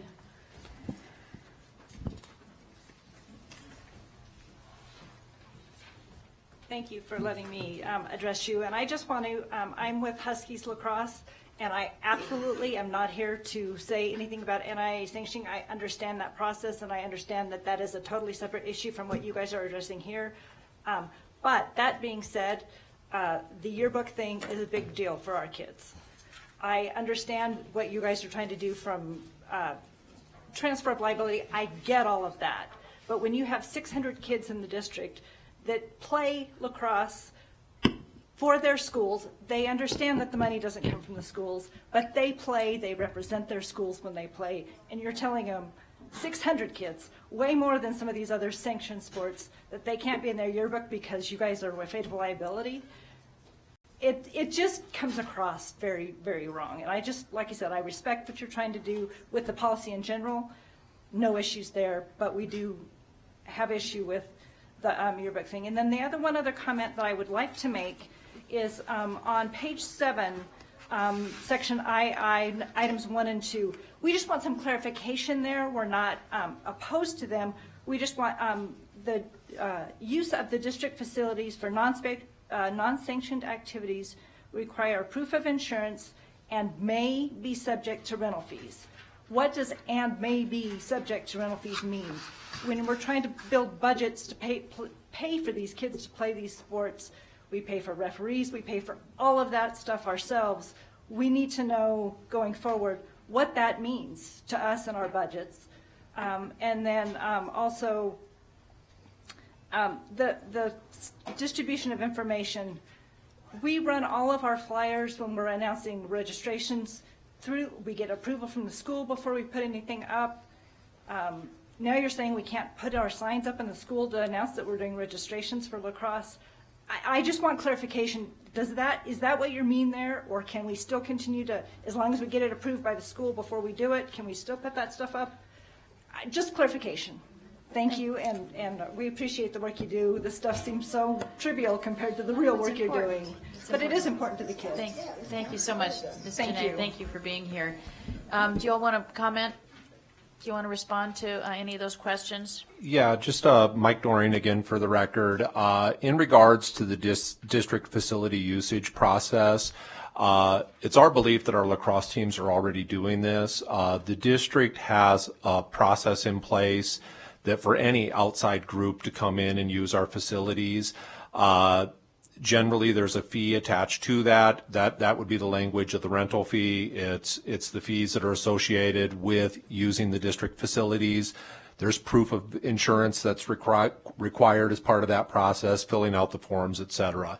What we're trying to do with this policy is clarify that and make it clear, because we do have some clubs. We have inconsistencies, as we presented last week, and we do have some clubs that have even been created at the school level where they're not, they may not be doing the facility usage process. But my belief is that all the lacrosse teams are currently doing that. The other comment about distribution of materials, currently the district has a process in place where our communications office, I know that there's a number of flyers and other pieces of information that go out on a regular basis, that it's my understanding that those are screened through the communications office at the district level. Again, we're just clarifying what's already in place. What our intent was with this is we want to eliminate the perception. Some of our coaches coach for our team and they also coach for the club team. And we want to eliminate any perceptions or beliefs that a student has to play a club team in order to play on one of our teams as well. And sometimes if the coach is the one distributing the materials or doing this, it sets up that perception or belief that hey, if I want to make the basketball team at school X, I need to participate in this club team as well. So that's what our intent was. I guess I'm a little confused too, because in that section 3, what is it? Section 3, I-2 on page 7. It says information and materials shall only be approved for distribution to students when the activity is sanctioned by the district. So I hear Ms. Janae's point that I think you all said certainly subject to review and approval of the Office of Communications, but that sentence says only for sanctioned sports. So I am a little concerned about the intent there, and just want to make sure we're all clear about what the rules are for everybody. No, I think that's a good comment. We'll adhere to what the board recommends, but my understanding, again, unless there's somebody else who could comment on it from the district, my understanding is that there's currently a process where the communications office does approve these. Now, whether I guess my belief would be if the communications office approved it, we would be okay with it, regardless of what it was, unless legal or somebody else wants to comment on that. Vice President Raymond and then Trustee Taylor. I'm wondering if it's just the use of the word sanctioned in this case, because we're talking about sanctioned and non-sanctioned sports, and I get a folder full of flyers every day that come home with my daughter that aren't for sanctioned sports, that are for all kinds of stuff in the community. So the lacrosse flyer doesn't seem like would be any different than the Sierra Arts spring break camp flyer that I'm looking at. So maybe it's just the wording there of the use of the word sanctioned. Trustee Dr. Taylor? Thank you, Madam President. I was going to recommend that perhaps on the same section on page 7 that we strike that first sentence, information and materials shall only be approved for distribution to students when the activity is sanctioned by the district, and just go with all information and materials are subject to the review and so on and so forth, because it seems like that's the intent, and as long as they're approved and those processes are being utilized already and all kinds of stuff must go home, then that I think that captures the intent that we have in this. So that would be my recommendation. I think that's a good point. Okay. Chris is going to weigh in here.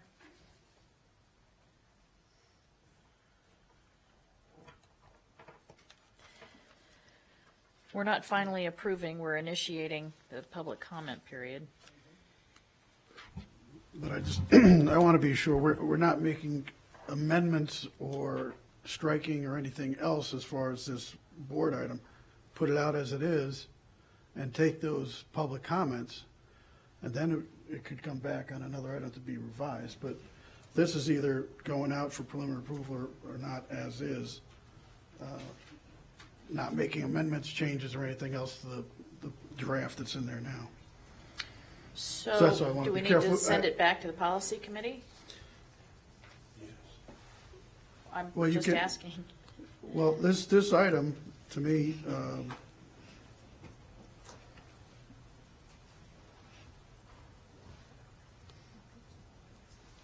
I'm not Yeah. familiar enough with I the would think- process, so.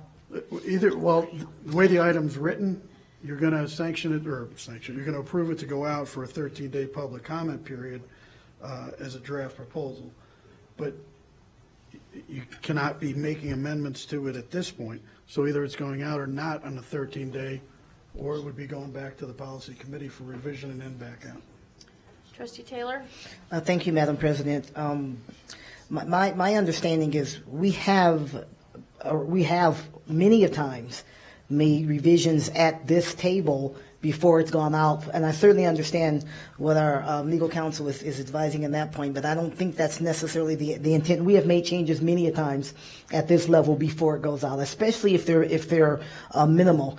If they're major, then we're in the practice of sending it back to the policy committee. But we have, and please, others who've been here, correct me if I'm wrong, but you've been here. We have regularly made changes, especially minimal ones at this level, just before it goes out. And I think something like that, striking a sentence, I think would fall within the realm that we've done before.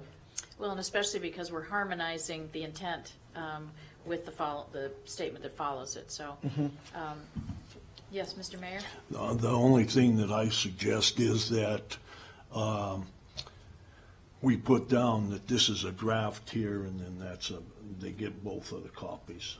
This is a draft, and then that's the one that's up for review in the 13-day period. Is there any time frame problem if we were to bring it back to the policy committee, if that's the recommendation of our legal counsel, since you're not implementing it until next fall? Yeah, again, Mike Doring, for the record, it wouldn't be a problem for us, unless you feel different. David Lasik, Chief of Staff. My suggestion would be let us bring it back to the next board meeting with the changes that are being discussed.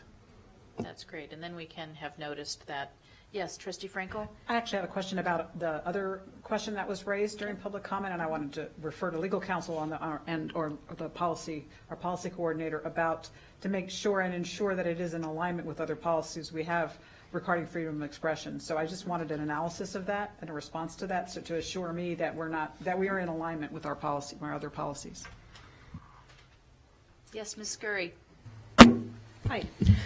For the record, Lisa Scurry, Policy Coordinator. So ironically, I actually had this conversation with another member of Mr. Reich's team today, and the consensus was that yearbook isn't really a journalistic sort of enterprise, which is what that Senate bill that was referenced speaks to, and it is actually a district sponsored for a specific purpose. So it would, we are working on actually drawing up a regulation to speak to that, so that will hopefully erase any concerns in the future as of right now. But that Senate bill, the way we interpreted it, and like I said, I spoke to somebody else in the Office of the General Counsel today, was more for journalistic enterprises like school newspaper or things that students are publishing versus a yearbook, which is really, to my understanding anyway, outlined by the school, what's included in it. So if we open it up, now we start talking about what else that students are involved in outside of school time would be included. So it gets to be a kind of a gray area, I guess. Okay. Well, perhaps that can get some additional attention as well to make sure that we're clear on our intention. So we would bring this back to a future board meeting rather than approving it today for initiation of the 13-day public comment period. Yes, Mr. Mayor? Are you finished with public comment? Then I move that we not take any action on this today and refer it to our next meeting with some of the corrections that have been outlined. Second. Is that Trustee Taylor? Yes, second. Okay. Motion by Clerk Mayor and second by Trustee Dr. Taylor. Is there any further discussion? Hearing none, all those in favor, please signify by saying aye. Aye. Any opposed? Motion passes. Thank you very much, gentlemen. And again, thanks for the quick turnaround getting all of this work done. I know it's hard to get all of the T's crossed and to get out to the community as well. So thank you. shall we take about a 10-minute break? Okay. Well, we'll say 10, and you always take 15 anyway, so. Oh, if we say 15 and I take 20. Yeah, exactly. See you all in 10 minutes.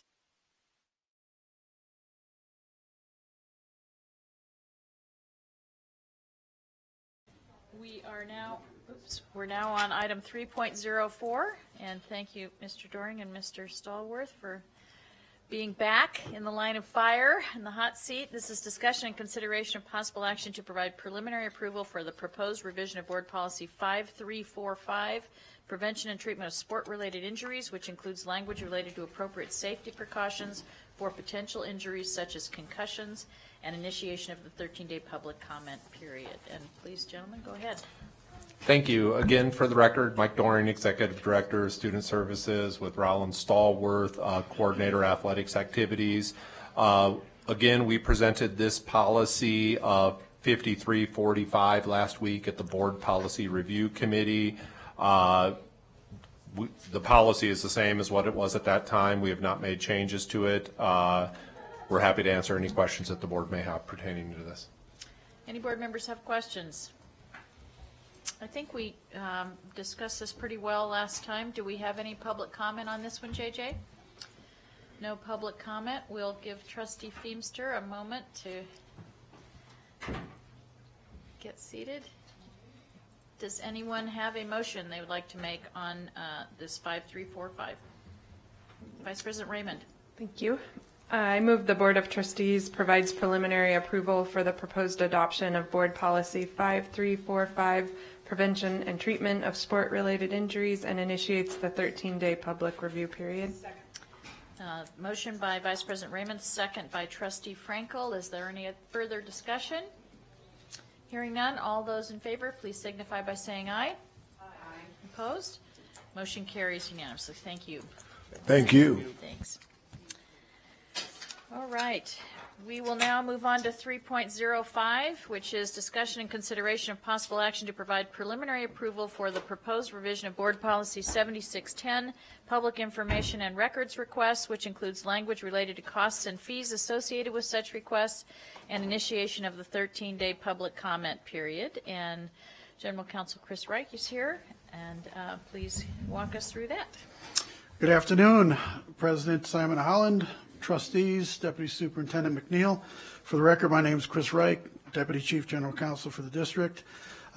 This draft was brought before the Policy Committee on the 5th.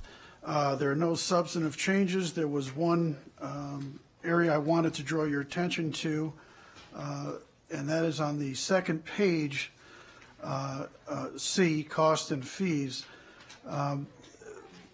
The Policy Committee saw it in a different format, where the second sentence in C, small Roman numeral I, was actually listed as small Roman numeral 3.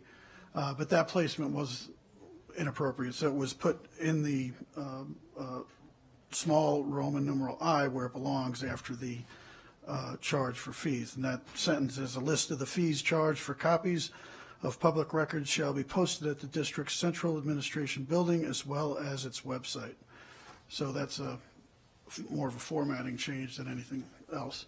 Other than that, there's no changes to the discussion that occurred at the Policy Committee, but I'm happy to take any questions. Thank you, Chris. So staff did hand out an amended version of that, so the version that you see on board docs did not have the amendment to it. We have the amendment provided to us. And it is on board docs as C. It is now? Yep. Okay. Okay, it's not in the and it was provided, yeah. packet that we pull up, but okay. It's not. Oh, it's in the corrected one. Gotcha. Yeah. Gotcha. I'm still in A. Gotcha. Okay. Perfect. Okay. Do we have any further discussion on this or any public comment? No public comment. Does anyone wish to make a motion? So moved. Thank you, Trustee Dr. Taylor. Is there a second? Second by Trustee Dr. Feemster. Is there any further discussion? Hearing none, all those in favor, please signify by saying aye. Aye. Any opposed? Motion carries. Thank you, Chris. Thank you all. Okay. Our next item, 3.06. I don't see Dawn and Jackie. We're missing some of our presenters. Yep. They're being tracked down as we speak. We'll just wait for a moment. Well, we could go into superintendent's report. Do you want to? Do you want to do anything on superintendent's report, which is 4.01 or 4.02? Pardon me. Did you have anything? Oh, here we go. Okay. Thank you. We were quick. We were quick. Yep. I was covering for you. Okay. And I scared you to death. I got a twofer on that one. Okay, we'll go on to 3.06. Have you caught your breath, ladies? No. Woo! Sorry. Okay, got your steps in today, huh? Yes, thank you very much. Okay, this is presentation and update on the Renown Hospital contract and Hometown Health Third-Party Administrator TPA services approved by the Board of Trustees on August 25th, 2015, and effective January 1st, 2016. Donda Huckabee, our Chief HR Officer, and Jackie James, our Risk Manager, are here. Thank you, ladies. Thank you very much. Okay. So thank you. We appreciate the opportunity to speak with you and give you an update on the hospital contracts. This was a request from the Board of Trustees to provide you information on the status of our hospital contracts. And with me is Jackie James, Risk Manager, who's going to take you through some information and some numbers for you today. Good afternoon, and we apologize for being a little late. I'm sure you heard us coming down the hall, so sorry for that. I just wanted to give the board a quick background and history of how we got to where we're at right now. The Washoe County School District is a member of the Nevada Business Group on Health, and the contracting arm of the business group is Nevada Health Partners, of which we participate in various contracts through the business group, and some of those contracts are the hospital contract, Guidance Resource, which is our EAP, and Welldyne, which is our pharmacy. Our current contract was brought before the board in August and September of 2015, and it was at the recommendation of the insurance committee to go exclusively with Renown, and through the presentation, the board voted to go exclusively with Renown. At the time, going through the contracting process with St. Mary's was did not want to provide the rates for the contract to the school district or to any of the other participants, so it was really hard to evaluate the potential contract that we would have with them, and so that's kind of how we got here, and the recommendation from the insurance committee, and then the vote of the Board of Trustees to go exclusively with Renown. That contract is due to expire at the end of this year on December 31st, as well as a third-party administrator contract through Hometown Health. Oops, I'm so sorry. I forgot. Yeah. So, did I?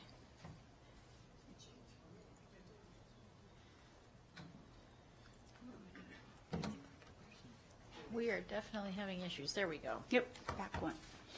Yep. Actually, go to the next one. Just as an overview, to let you know what kind of membership that we have, that we are covering, how many lives we are covering. Between actives and retirees, we have 7,709. And total lives with dependents, we are insuring 12,576. To give you a look at what the insurance trust fund balance is at the end of December 15, which was the end of the contract that we had with St. Mary's and Renown, we are at $5.4 million, and as of December 31st, 17, we're at $12 million. So we are going in the right direction, but we're not exactly where we need to be.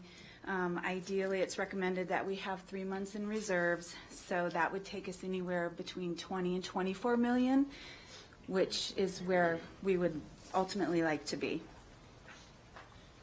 Is there some policy basis for the 24 million being your target? Is that a percentage guideline or number of years of bills? How did you determine that 24 million? 3 months worth of expenses. Okay. Okay. So to have that cushion. Okay. All right. Thanks. So the information before you is kind of a data comparison, and we gave you 13, 14, and 15, which were the contract with St. Mary's and Renown, and then 16 and 17 is just the Renown. So that's important to realize when we're looking at this, because we're talking about different contracts and kind of comparing those numbers. So it's not apples to apples kind of comparison. And also we have to remember that there's inflation, medical inflation every year, which runs between 7 and 9% during this time period. But going through those, if we want to look at the hospital admits, and all of these are year averages. So in 17, we're at 99.5, which is slightly down from 16 and is right about on average of what it was in 15 when we had the dual contracts. The hospital days are slightly up from 16, but down from what we were experiencing in 2015. And as well as the average length of stay, that is down 3.01 compared to 3.64 in 15, but it's slightly up from last year, or from 16, I'm sorry. The cost per stay is up again over 16, but slightly down over 15. And then the cost per day, that one is slightly up over the last couple of years prior to that.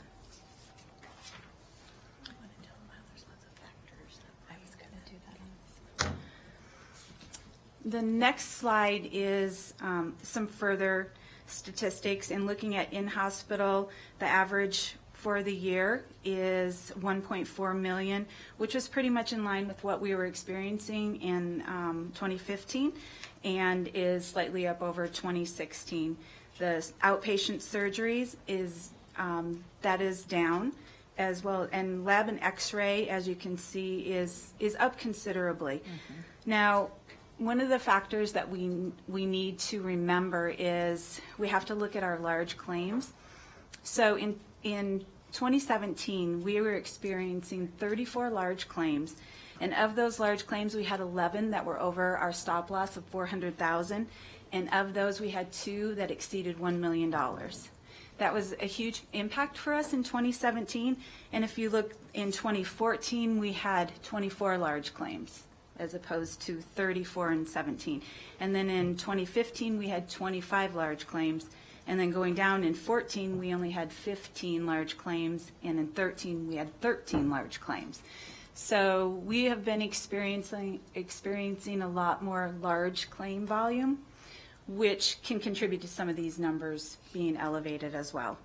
And then the emergency room is running pretty consistent over the last 3 years.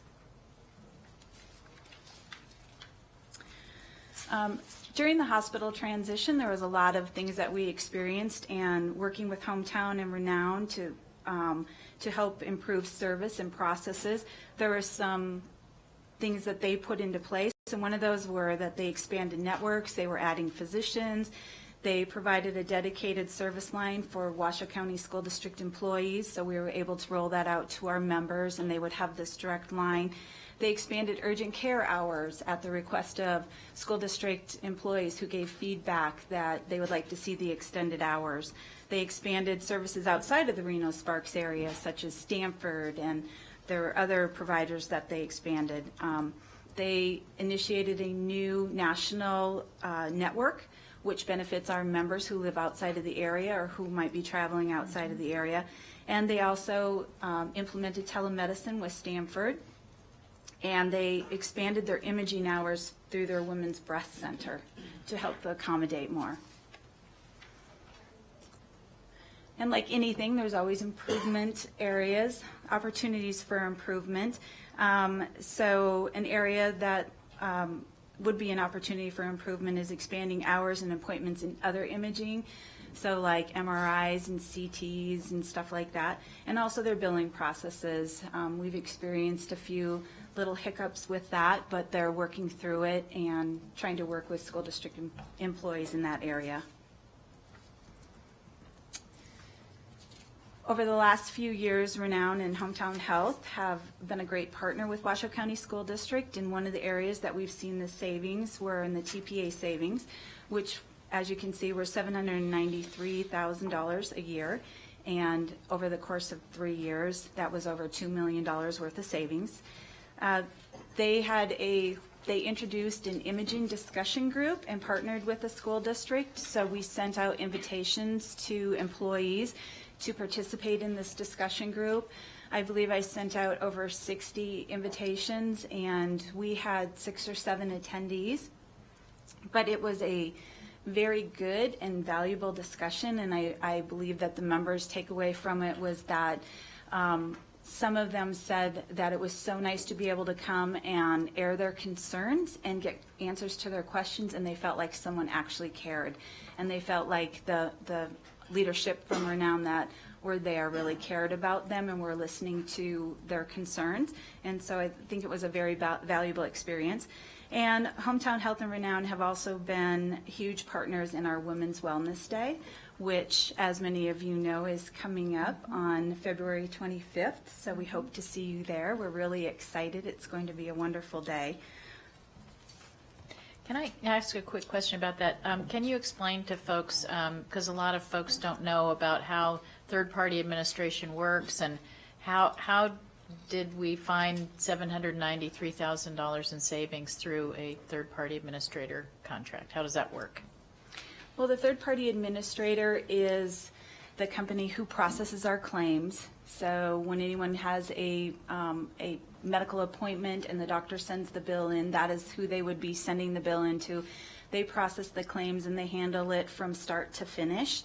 And if there's any questions on that claim, that's who the member would contact to be able to get those answers on how their claim was processed and any other questions that they might have. So they do everything for the claim administration for the school district because we are self-insured, so we have contracted with them. And the $793,000, it is the savings that we were receiving over someone else processing our claims. So it was the other quote that we would have received and what we were paying prior. So to hire Hometown Health saved us $793,000 in TPA costs. Okay, so the third-party administrator being in Hometown Health, they're actually screening the claims for services that are provided in their network. Is that correct? Correct. They are implementing our plan document that we have, so they take that and they are adhering to what we have in our plan document and Great. processing the claims accordingly. Okay, great, thank you. Okay, please go on. Thank you. So we just wanted to let you know that the risk management department has been very, very busy, and some of the areas where we've experienced some cost savings is through the business group, the Nevada Business Group on Health. Our prior pharmacy benefit plan was through CVS Caremark, and as a member of the group decided to go out and do an audit of CVS Caremark, which resulted in the school district recovering $180,000 through the course of that audit. Our current pharmacy benefit plan is through Welldine with Gateway and True Choice. Gateway is the rebate company and True Choice is the providers. And through that, we are experiencing savings of $2.3 million, which is about a 13.26% savings over what we were experiencing with CVS. So we're really excited about that. That falls right in line with what Welldine had proposed to us, and it was right around a 14% savings. So we're very excited to see that savings, and hopefully that will be continuing. We have an employer group waiver plan with United Healthcare and SaveRx, and this is for our retirees who are on Medicare. And currently we're experiencing $613,000 a year in savings through that program. Just in February 1st of of this year, we implemented a formulary change, and the projected additional rebate savings are $556,000. That is projected that we will be obtaining. That's great. Once again, our TPA savings of the $793,000 over the course of 3 years is almost $2.4 million of savings. A retiree subsidy premium savings for $75,000. Medicare discount that has ended and results in a future savings of $656,000. And then there was a maximum out-of-pocket processing error, and that savings will be approximately $80,000. We'll know more about that next month. Wow, excellent. And then what's next for risk management? As we said, we've been pretty busy. So we do have the hospital contract that's set to expire on December 31st of this year, with a recommendation to the board in early August of this year. The Hometown Health, the TPA contract, is also set to expire on December 31st. Again, a recommendation in early August to the board. Our guidance resource contract is set to expire on December 31st, and guidance resource, once again, is our EAP program. And our Healthy Tracks contract, which is for our wellness program, that's set to expire on December 31st. And again, a recommendation to the board in early August is our projection. The insurance committee will be looking at rates and benefits for 2019. That all will be coming before the board in early August as well. Our renewal of our property liability, cyber, and workers' comp excess carriers, that recommendation will be coming in early June. Those policies will expire on June 30th, and ideally, I would love to give them to the board as soon as possible, but unfortunately, a lot of these excess carriers want as much data as possible, and so they run it right up to the last minute. So I am working on getting a verbal commitment that we will have this information hopefully at the beginning of May, so that we can get everything in line and have it presented to the board in early June. We will continue to work with our retirees on understanding Medicare and what options that they have out there, and let them know that starting July 1st, the plan document will be enforced with regards to Medicare as being primary. We are currently working with our grants department to recover FEMA money from the flood, which has been quite the experience and challenge in itself. Our Women's Wellness event, as I said, is coming up on February 25th, and as always, we will be continuing to look for other cost savings measures wherever possible. Any questions? Okay. Questions from the board? Great, thank you. And I know we have some folks from Renown here. Did you want to speak? Oh, I'm sorry, Trustee Frankel. Thank you. Oh, I was waiting just. So I actually was the one who had originally asked for this update, and I really appreciate it. For those who were on the board in 2015, this was a very robust conversation on the dais about this decision, and I was one of the folks who raised some concerns about the change from a variety of options of service providers to going with a single provider, particularly around the hospital services. And my main concerns had to do with the lack of choice for our employees. And so I know one of the things that led us to want to do this, and I always appreciate that. I want to stress that, the interest in trying to find the best cost for our district and the best service for our employees. And so that's the reason I asked for this report to come back, because I know we're going to be looking at this again. And I think it's important for us to be paying attention to some of the cost changes. And I look back, and I know the areas that we talked a lot about in 2015 had to do with lab and x-ray options. And when I look at those numbers, I see that they've gone up significantly, and I appreciate that may have to do with a number of larger claims. But again, that's an area that's of concern to me, and I know that as you and the insurance committee look at this, I think the opportunity for choice and options for our employees is extremely important. I often think, just based on my understanding of marketing and business, that when you have opportunities for options and competition, generally the rates are better. But that's one of the things that I always wonder about, and I was looking forward to seeing it. I do want to say I appreciate you adding in additional columns for 13, 14. It was I who asked that there be additional years put in from previous years, because we had 16 and 17, and 15 was the last year of our previous contract. So it is helpful to kind of see that progression. I look forward to having more of that information provided about really the analysis of what it would look like and how the other hospitals in the area and the other providers of X-ray and lab services would look competitively for us if we were to allow for other options and choice for our employees. The other thing I'm always interested in is when we compare the different medical providers, particularly hospitals, I tend to want to look at a number of different aspects of hospital providers. I mean, there's 3 major hospitals here in northern Nevada, and I know they all have different ratings, and they have different cleanliness ratings and safety ratings and things like that. Those are always things that I'm going to want to know more about, and I look forward to hearing about as we do this analysis, because there's different schools of thought on the different hospitals. And so I want to thank you for bringing this presentation and for bringing this information, and I just wanted to highlight the things that I know that I'm paying attention to and thinking about as we move forward here. So I just wanted to share that with my colleagues as well. Good points. Good points. Anyone else on the board? Okay. Any public comment or folks from Renown, if you wanted to mention anything? Ty, welcome. Hi, good afternoon, Madam President, members of the board. I'm Ty Winfelt, Senior Vice President for Renown Health and CEO of Hometown Health. I didn't have anything prepared, just wanted to say we appreciate working with the school district, have done so for many years. I've enjoyed more than 20 years a career at Renown, and I've worked with the school district myself all 20 years, and we look forward to continuing working with you. A lot of work has gone on over the last 2 years with the organizations.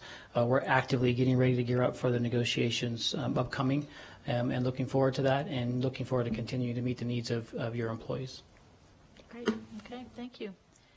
All right. Well, if there's nothing else, thank you very much, and thank you to all the folks who put together all of the sort of vertical stream of healthcare services for our employees, because it's an integrated system that takes everybody to make it work and to keep our employees healthy and to make sure they're not worrying about their medical bills when they're recovering from an illness. So thank you all.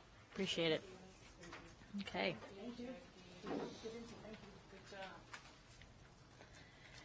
Okay, that will take us on to 3.07, and I see Joe Gabika lingering in the lobby.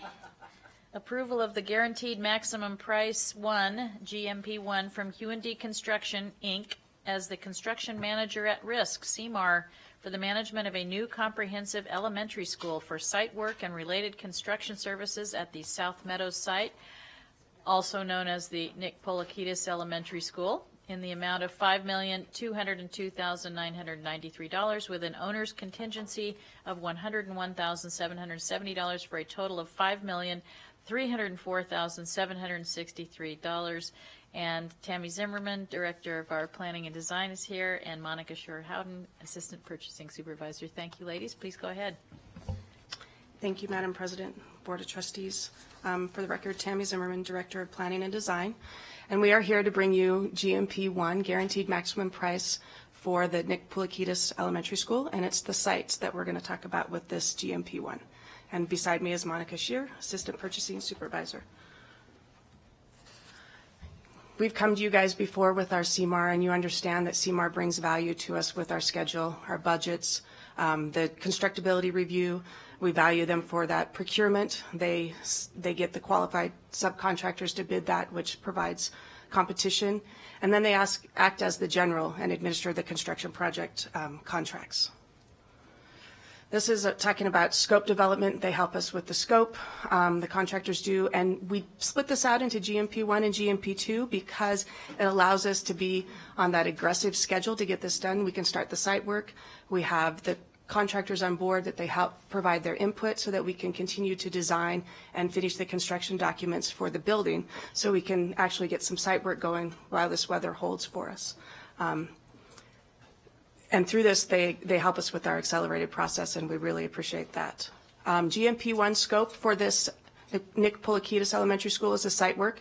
That site work includes pavement, grading, electrical, and utilities, and then the well drilling for the geothermal wells, fences, gates, landscaping on the 8-acre site. Construction is to begin March of 2018, and GMP 2 for the building itself will come back in April of 2018, and this construction will end in June of 2019. With the CMAR, they've run through the process that's in NRS 338 for pre-qualifications for their subcontractors and advertisement that was completed in September of 2017. We had 22 total subcontractors that were pre-qualified for just these areas that are in this site package. They help us with the qualifications and the competition, and that brings value to this project for us. So continuing on, the RFP process, which is the actual bidding process that the CMAR manages, the solicitation itself for GMP1 was out for a month, and we were extremely excited to see that not only we had 17 proposals respond and be received, but there were multiple bidders for all trades and disciplines that were qualified. Moving on through the subcontractor selection, proposals were opened on January 10th. They were evaluated by the CMAR, who is Q&D Construction, and then interviews were held by both Q&D with Washoe County School District representatives with each of the subcontractors that were bidders through January 16th and January 17th. We want to highlight that Washoe County School District as the owner, along with the collaboration of the CMAR with Q&D, that we were present as a team through the entire process. And then the final GMP1 negotiations between us as the owner and Q&D, that's when we look at all of the general conditions. We negotiate allowances, contingencies, and other site needs. And also we do a complete review of all of the CMAR contract documents. A summary of the GMP1. Good news is that the final GMP1 is within the range of the allocated budget. That's always good news. That's very good news. And it's approved. So within the GMP1, we have separate contingencies under both the CMAR as well as the owner. The CMAR fee is added into the GMP1. And just a reminder that the CMAR fee was part of the evaluation criteria when we actually awarded to Q&D, and it was held at 20% of the final criteria, which is under NRS law. So moving forward with our recommendation of award for site work and related construction services on the new elementary school, Nick Polikitis Elementary School, in the amount of $5,202,993, including with that is the approval of the owner's contingency, that's the district's contingency, in the amount of $101,770, which brings a grand total of the GMP1 between the district and Q&D for $5,304,763. And again, this is for site work only. Vertical construction will come under the GMP2. Great. Okay, thank you, ladies. Any questions from board members? Yes, Trustee Dr. Taylor? Thank you, Madam President. Just for clarification, so since this is our GMP, this is our maximum, right? That means when they finish everything and so on, it can't come back higher than that, correct? Correct. Okay, just wanted to make sure.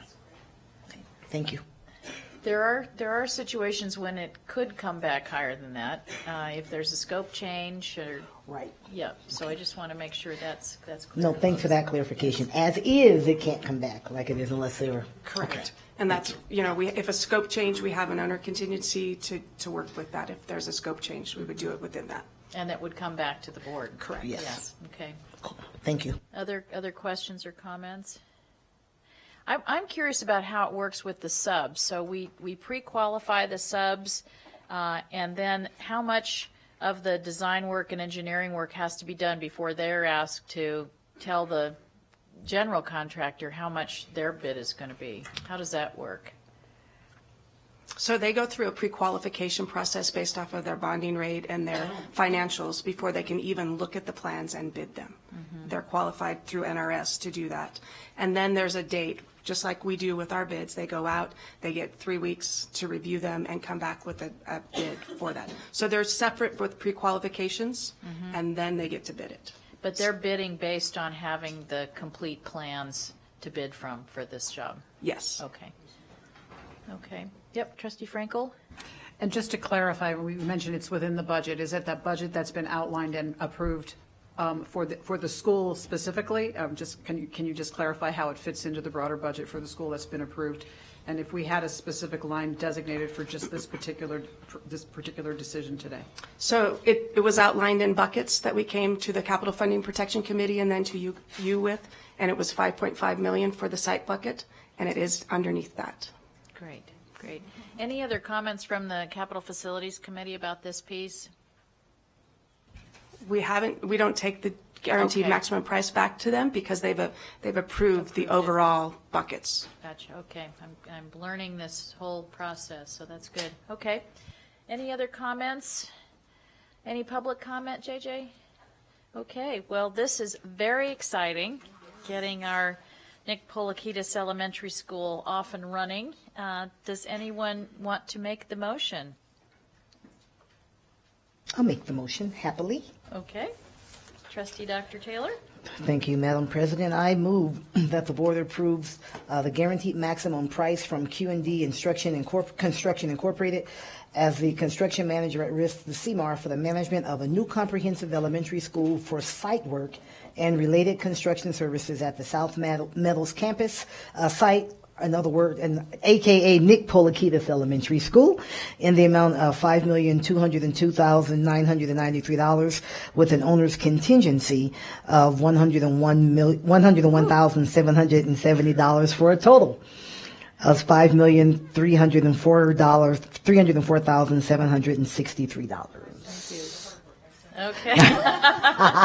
Thanks, All V. right. Motion by Trustee Dr. Taylor and second by Trustee Frankel. Is there any other discussion?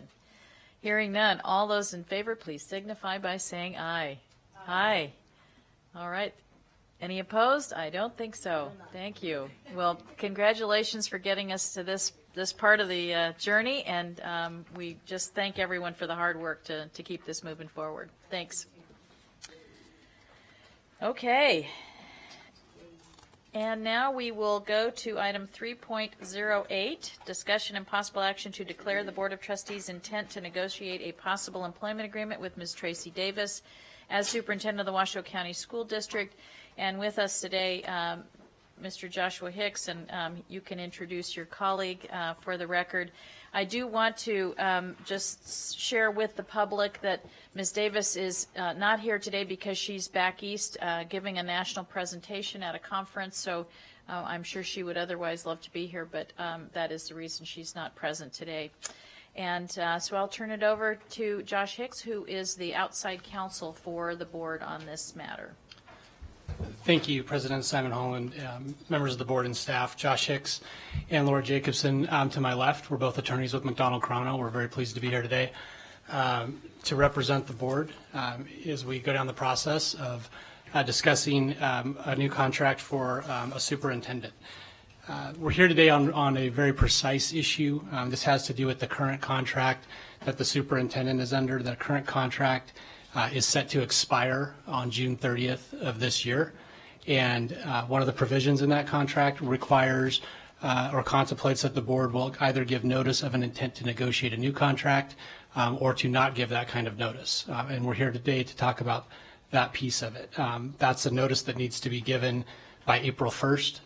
So we're happy that we were able to get here with the board to get ahead of that. To have that discussion now and then start the next steps if that's what the board deems is appropriate. So a couple things about what the notice of intent to negotiate is and what it is not. Approval of a notice of intent to negotiate is a signal to us that the board does intend to negotiate in good faith with the superintendent for a new contract. That does not mean that a new contract will actually end up being approved or agreed to.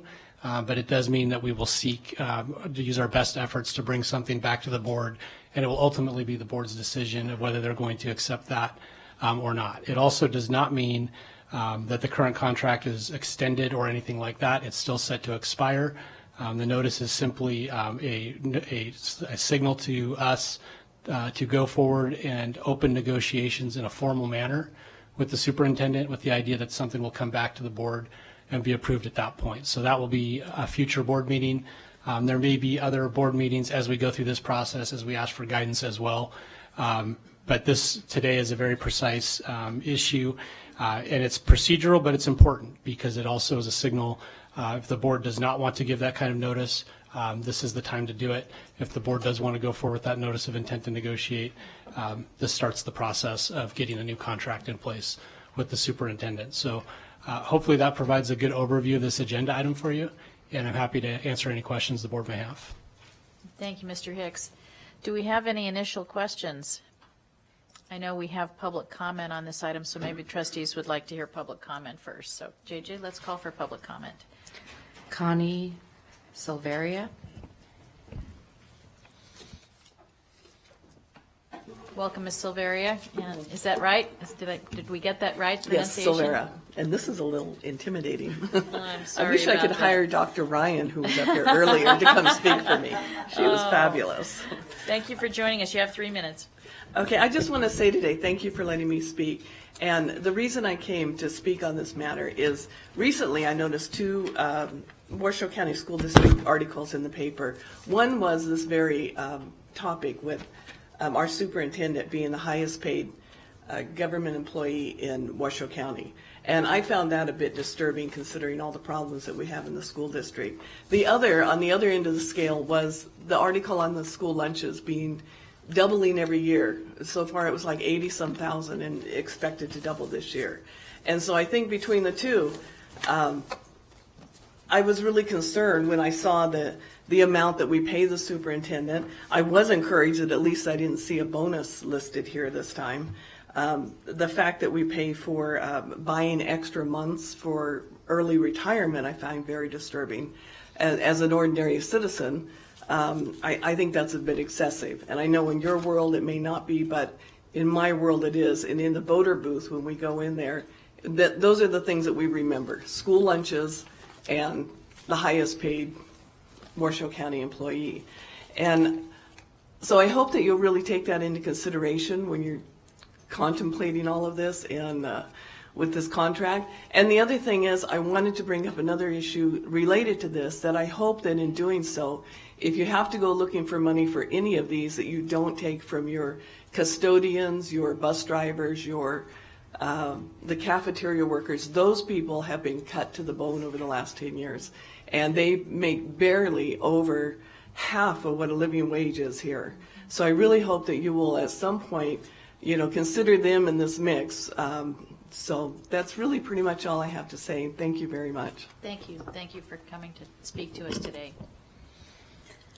Margaret Martini. Ms. Martini, nice to see you again. You know the drill. You have 3 minutes. Welcome. Thank you. I cannot even believe that this board of elected officials would even consider rehiring Tracy Davis for area superintendent. Seriously. The last board took so much public outcry of the unconscionable salary and beyond belief benefits package. It was and is economically a very bad decision and certainly fiscally irresponsible.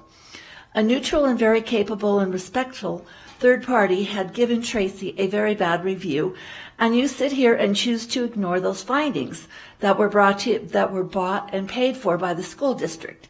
Incomprehensible to think that you are choosing to, and you know in your minds that you are already made up, to continue to employ someone who is rated so poorly. What are your credentials to override the experts in this decision? If you are, and it seems you are, rehiring Tracy Davis on the graduation rate, then you are blind to just who is increasing the graduation rate. It certainly is not Tracy Davis. You overcompensate someone who does not even live in Washoe County, does nothing special for a very large salary and benefit compensation package, and claims to better the graduation rate. This is insanity at its finest. Wake up, wake up. It is the teachers who are improving the graduation rate, not Tracy Davis. And you all are so ill-informed that you are falling for that Tracy Davis has actually increased the graduation rate. Wake up, wake up. Do not rehire Tracy Davis. Find someone who does not cost an arm and a leg and will and can do the job, and spend the extra savings on teacher compensation or hiring more teachers. You are accountable, all of you, you're accountable, and you are responsible. Make a responsible decision and make an informed decision. Do not rehire Tracy Davis. Thank you. Thank you, Ms. Martini. Malia Puchta.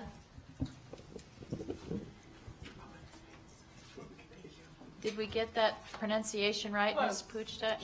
How's your pronunciation? Pakta. Pakta. Yes, Okay. like Pakta. okay. That's okay. That's all right.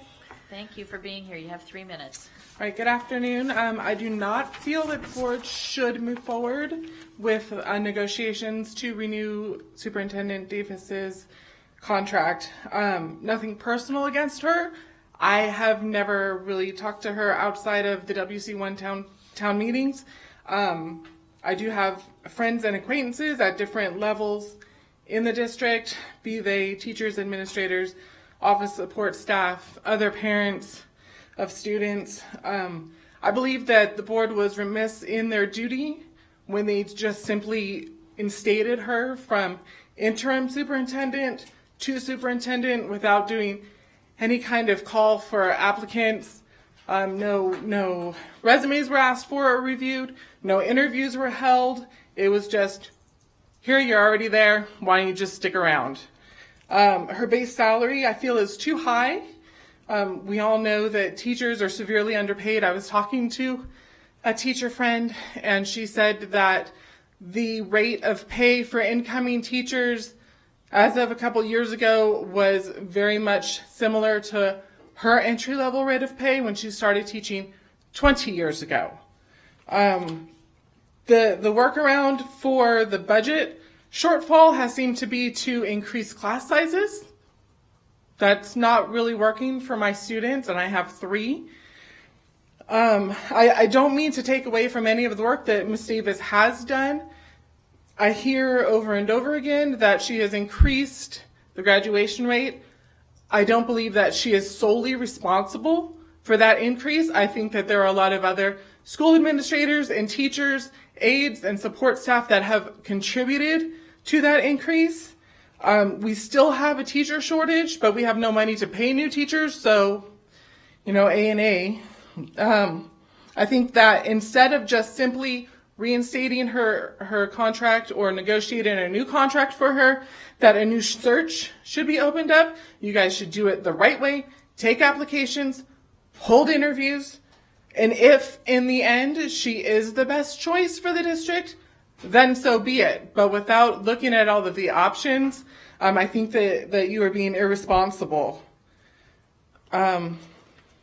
Again, she received a minimally effective review from a third party that the district paid almost $20,000 to evaluate, and you guys didn't like the results, it seems, so you just kind of swept them away and sorry, I'm getting nervous. You didn't like the data, so you just reworked it so that it fit your narrative. And I think that you need to stop with our children's future being irresponsible. Thank you, Ms. Pakta. Appreciate you being here. T.R. Evans.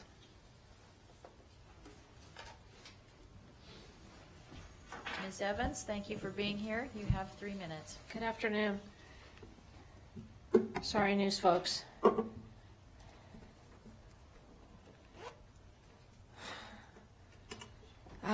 I'm here today to speak about item 308 on the agenda.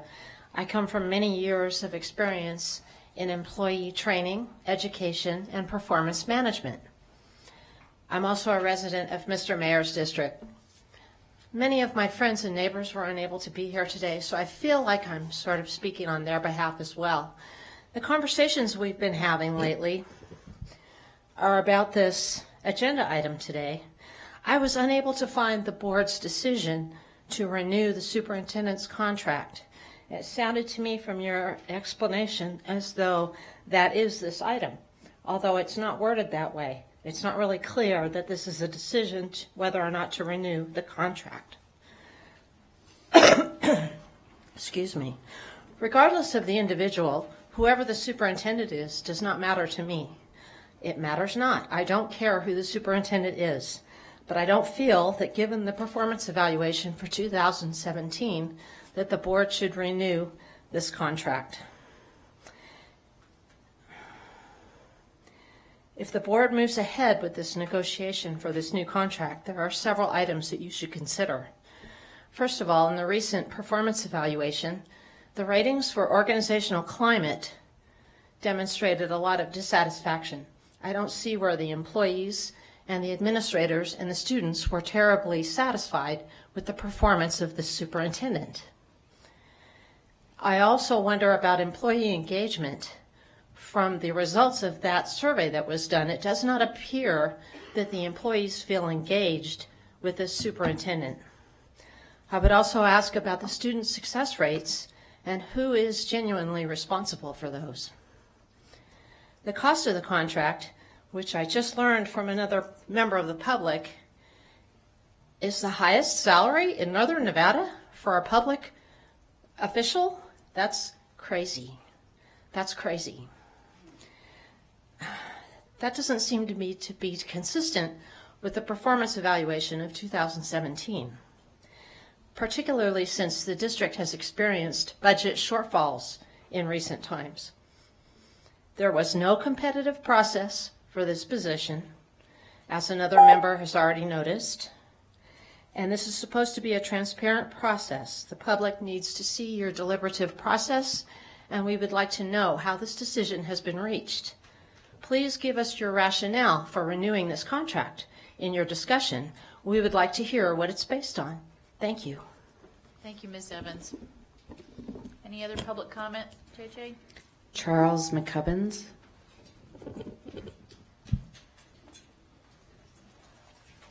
Mr. McCubbins, welcome. You have Thank you 3 very minutes. much. I just want to emphasize something to you folks. You got a decision to make. You've heard from 4 people that all say, don't hire Tracy, fire her. And I think that's appropriate. The performance that we're expecting out of this school district and for these kids is not being met. You may make your decisions, but you got to listen to the people. And moreover, listen to the people that aren't here today. Channel 4's, they did a little poll last night, and I tried to get on it, I couldn't, but I did see the results. 94% of the people polled said no, don't hire her or fire her. And that's significant because these people also elect you. Now, one of the things that I'd like to point out to you is that I did attend a meeting. And at that meeting, one of the girls that goes to Hug High School said that she does not go to the restroom. And the reason she doesn't go to the restroom is because they're not sanitary and there's no locks. Now, before you people vote on this, you're looking at spending $500,000. No, she said that. And if you go back to the minutes, you'll find out. And I think that's appalling because part of the duties that we have is to protect these kids. And she said that to the RSCVA. Okay, so that's not something I'm making up. You need to listen to these kids and you need to protect them. You're going to spend $500,000 on 3 schools. That's $1,500,000 to make things gender friendly. That's not the wave of the future. That's going back. I don't speak as a parent. I speak as a grandparent. I've got grandkids in the schools. And I don't want to have my ninth grade daughter in the same restroom with 3 senior boys and think that that's going to be appropriate. You need to readdress your thinking. Don't hire Tracy back. Do what these people are saying. Make your salaries more adjustable to being, the poll said you shouldn't be making over $70,000 a year. All of you. And that includes her. Now, why not? Give it to the teachers. Give it to the kids, the people who are out there earning it, that are frontline, that are doing their best to help these kids. You need to wake up. You need to be responsible because you're elected officials. And I know I don't vote, I don't pay attention to the school district when it comes to election. I vote for presidents and senators and congressmen, but I don't think about the people that, the education, that wasn't important. But you guys got $1 billion to deal with. That's important. You need to be business and responsible and prudent in your decisions, and do not hire her back. You have a multitude of people out there that don't want her. Hire somebody that's more going to take care of the kids. She is not there, and you don't need to alter scores in order to make something good. Thank you, Mr. McCubbins. Appreciate you being here. John Eppolito. Mr. Eppolito, you have 3 minutes. Welcome. Thank you. My name is John Eppolito. I am a parent of 4 kids in the district, and I'm a former K-12 teacher. I'm in agreement with everybody today who spoke on this, which is good. Last school year, the district gave the Devereaux Student Strengths Assessment to thousands of kids in the district without parental consent. This is very important because the DESA, the Devereaux Student Strengths Assessment, is a psychological assessment. That gave information to psychological information to a third-party vendor.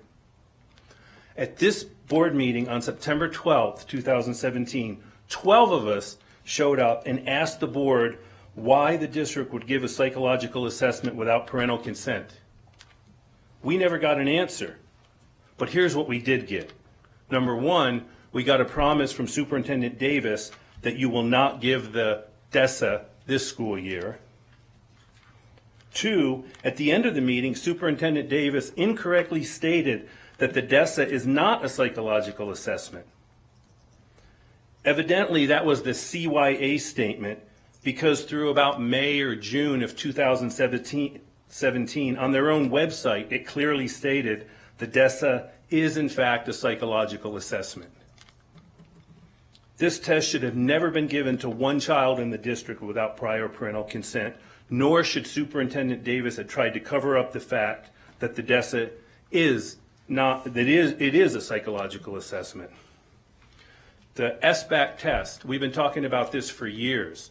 This district will not tell parents all the aspects of the SBAC test. There's a school board in Oregon that suggested to parents, do not let your children take the SBAC test. Led by Superintendent Davis, this board won't do anything to educate parents on the adverse effects of the SBAC or the adverse consequences. We won't even get into that. Last year, there was a third-party vendor. One of the biggest ones used in the district is Edmodo. That vendor had a data breach. ZDNet called it one of the largest data breaches so far in 2017. Email addresses, student IDs were for sale on the dark web. I'm not sure if anybody bought those, but I do know that many kids in this district, email addresses and student IDs were for sale. For some reason, Superintendent Davis, maybe with this board along with her, decided not to inform parents that their children's data had been breached. I think it's a travesty, and it's all led by Superintendent Davis. I agree with everybody else that spoke on this. Please do not hire back Superintendent Davis. Thank you. Thank you, Mr. Eppolito. You're welcome. Is there other public comment? That's all I have. Thank you. Is there anyone else in the audience that wished to speak to us on this item? Okay, hearing none, I will bring it back to the board. Comments, discussion from board members, or questions for our attorneys from McDonald-Corano? Okay, no questions. And again, I just want to reiterate, the decision before the board today is not whether to rehire Tracy Davis. The decision before the board today is whether to indicate notice of intent to open a negotiation, which may or may not conclude in a contract.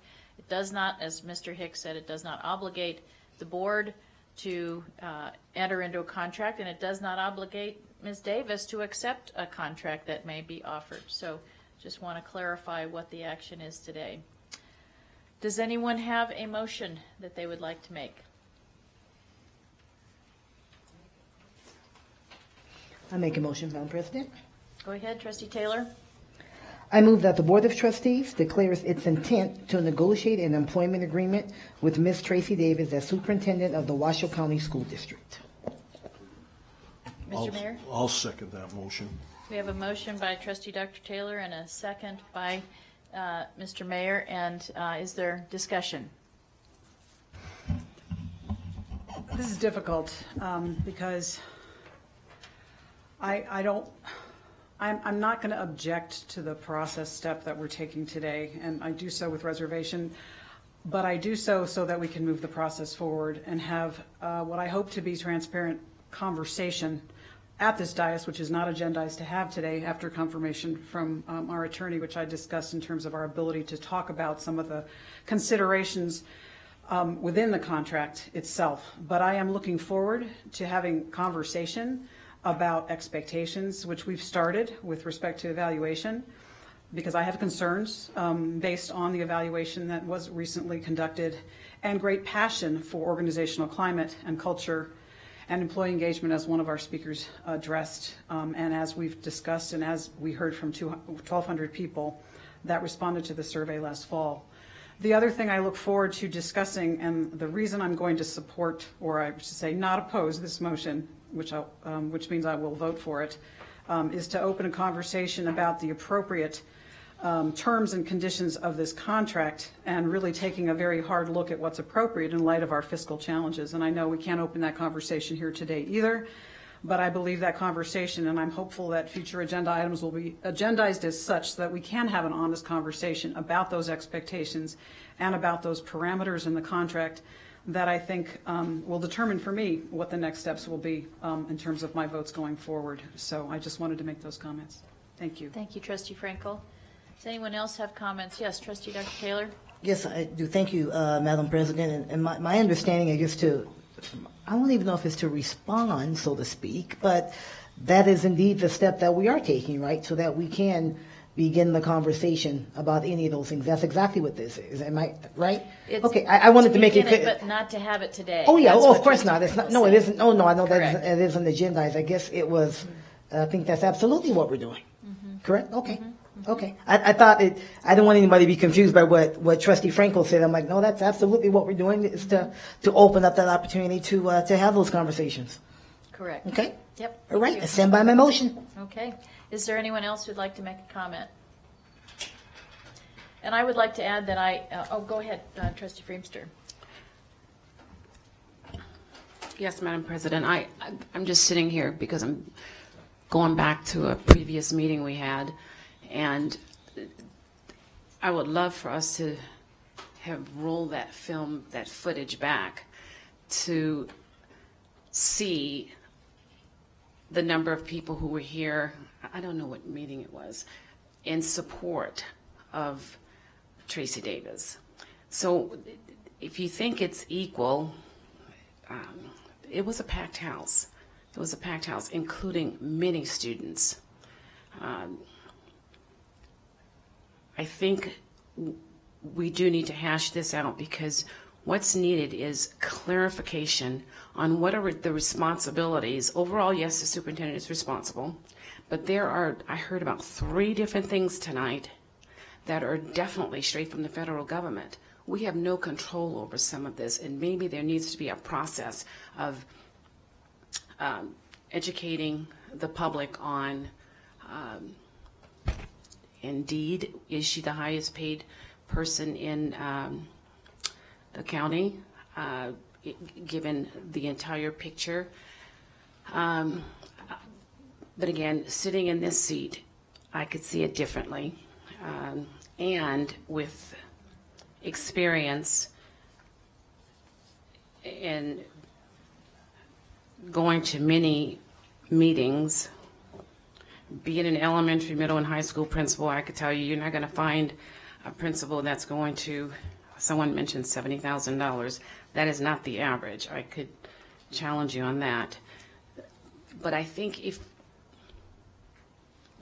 if we all did our homework, and if we all did,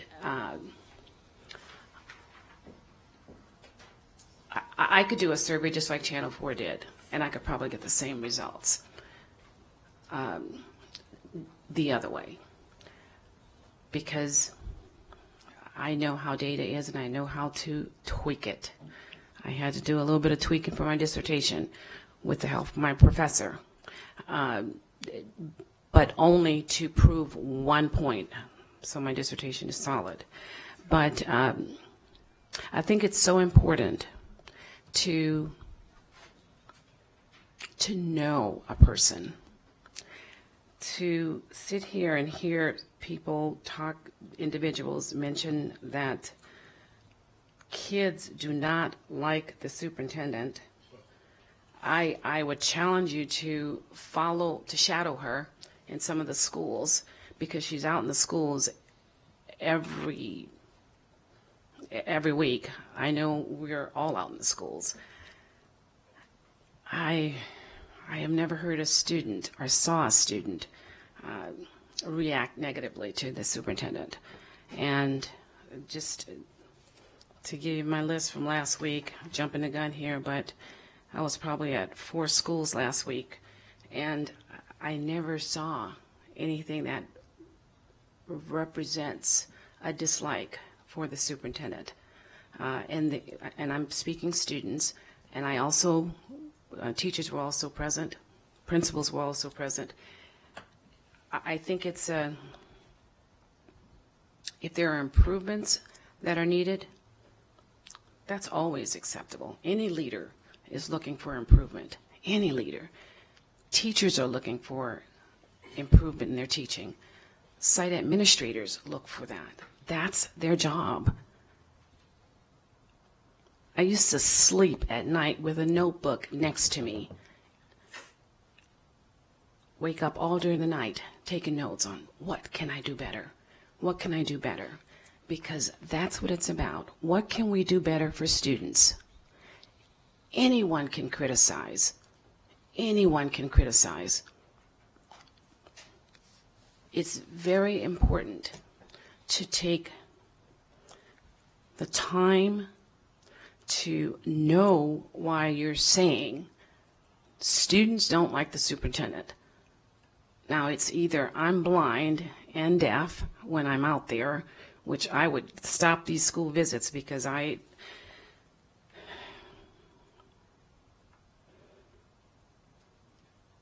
know what they're about. I know what they're about. I was an administrator for 17 years, elementary, middle, and high school in this district. I have never seen a superintendent so visible, so engaged in my entire career in Washoe County. I can also compare that with other districts because I have 7 siblings who are in administration or counseling or teaching across the United States. And when I discuss with my siblings about the visibility and the accessibility, and my father, he never had the time to be as visible as Tracy Davis. He did not have the time, not with 9 kids. I think what we need to do is just really, do we have footage? Is it possible to look at the footage of that one meeting? Just because I want people to understand. If you look at the meeting, look at the footage of the meeting that we had where we discussed Tracy's performance, where students from Washoe County were present, parents were present. We used the overflow room. That's former school board members were present. Many community members were present from all sectors. Today you have what, 5, 6 people commenting. I would challenge you to look at the footage and then come to some type of understanding as to what it is we're looking for, because I got to tell you, it is not going. You may think you could snap your fingers and hire a superintendent. I went to superintendent school. Pick up some books, read them, go on the internet, look at the process. Look at the process. It is not something that can happen overnight, and I've got to tell you, it is not cheap. It is not cheap. It is costly. When we switch, sorry I'm taking so much time, but I'm speaking from experience. My experience, I'm sure, far exceeds any person who's in here, so Mr. Eppolito, I don't know about yours, but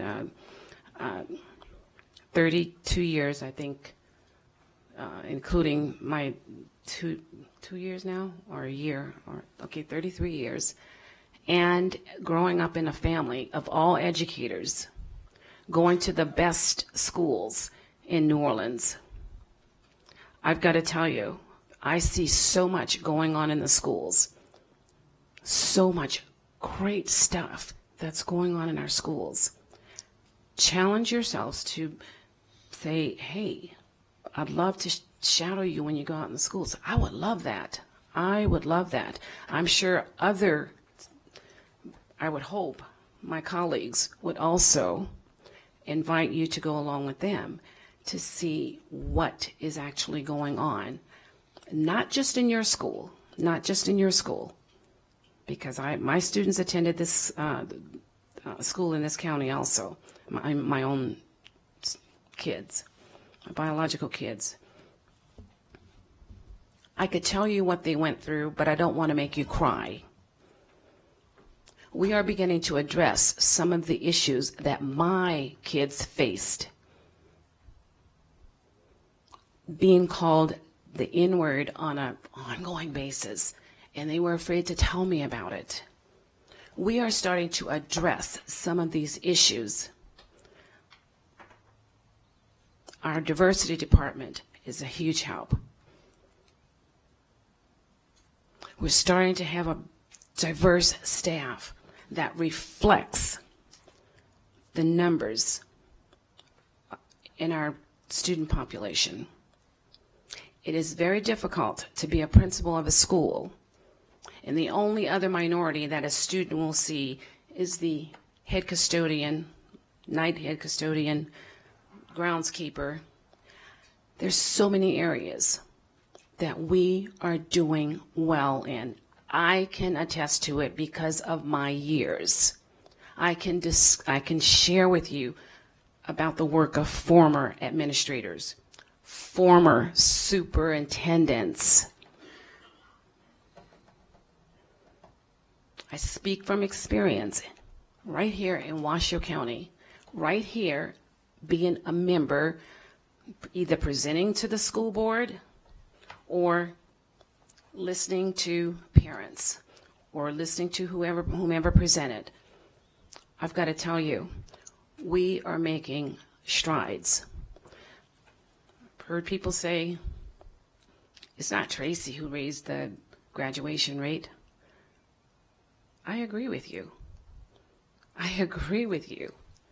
It's a team effort. That's why you see a team sitting up here.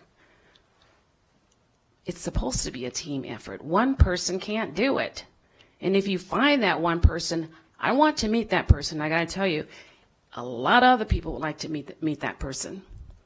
This is a team effort, and we have to look at it from that vantage point. You have accessibility to the superintendent. You could write letters to, I've seen letters written all week, last week, and I observed our school board president respond with all alacrity as far as I'm concerned, so I appreciate that. Former president of the school board responded just as quickly as possible with an illness that many of us would not have even shown up on some days. Many of us. I think she missed one meeting, maybe two. That's how much this board cares about students in our schools.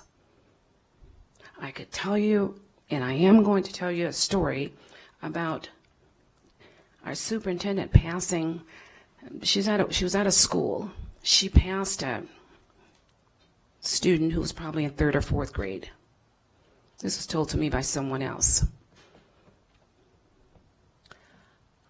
The mother, when she saw the superintendent passing her student, she ran to grab her student as if the superintendent was going to kidnap him, I guess. I don't know. This stuff is real. This stuff is real. We are doing everything we can possibly do to educate all students.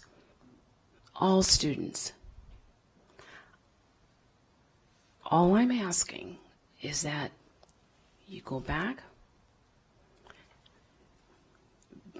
ask us questions. We'd be happy to answer them.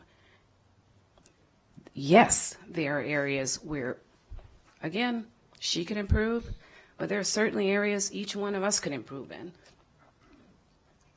And as parents, I guarantee you, you could probably say, yeah, these are areas I'd like to improve in.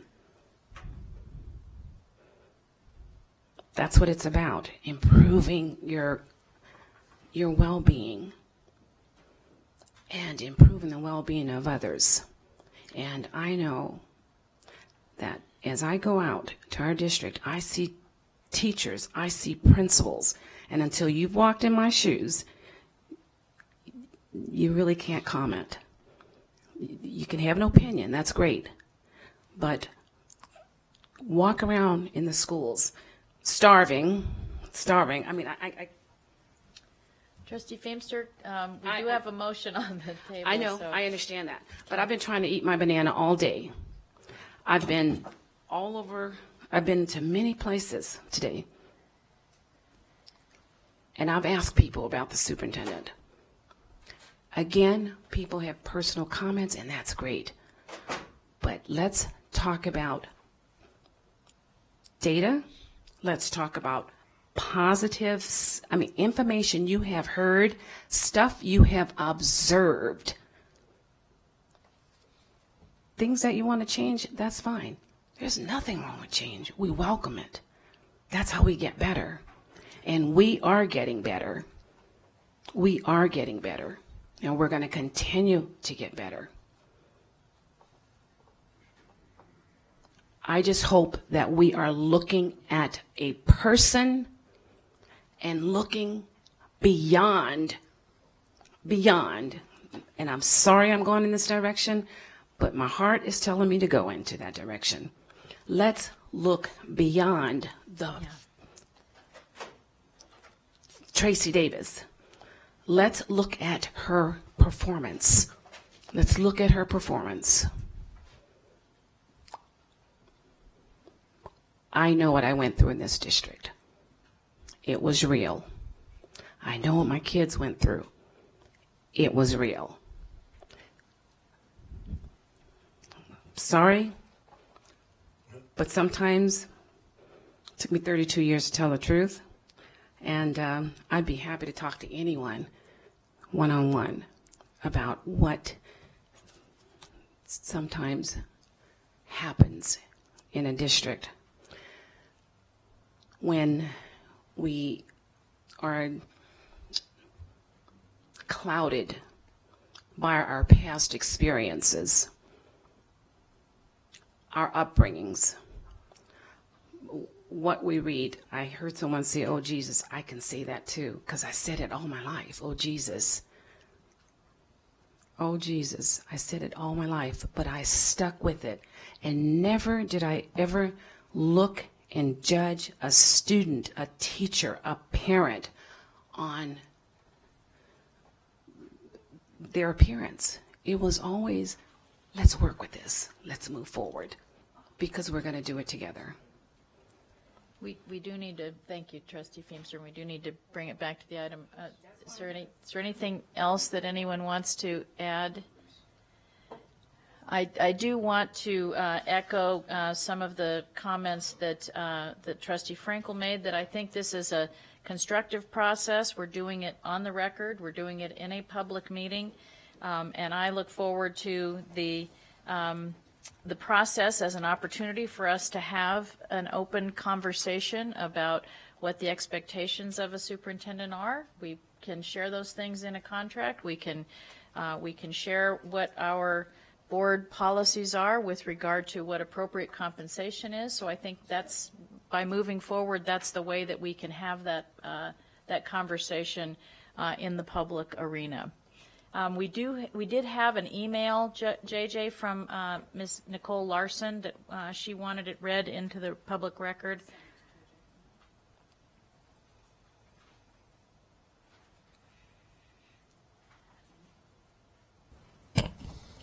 I told Trustee Frankel. So we don't normally read them into the record, especially when we're in the middle of a motion.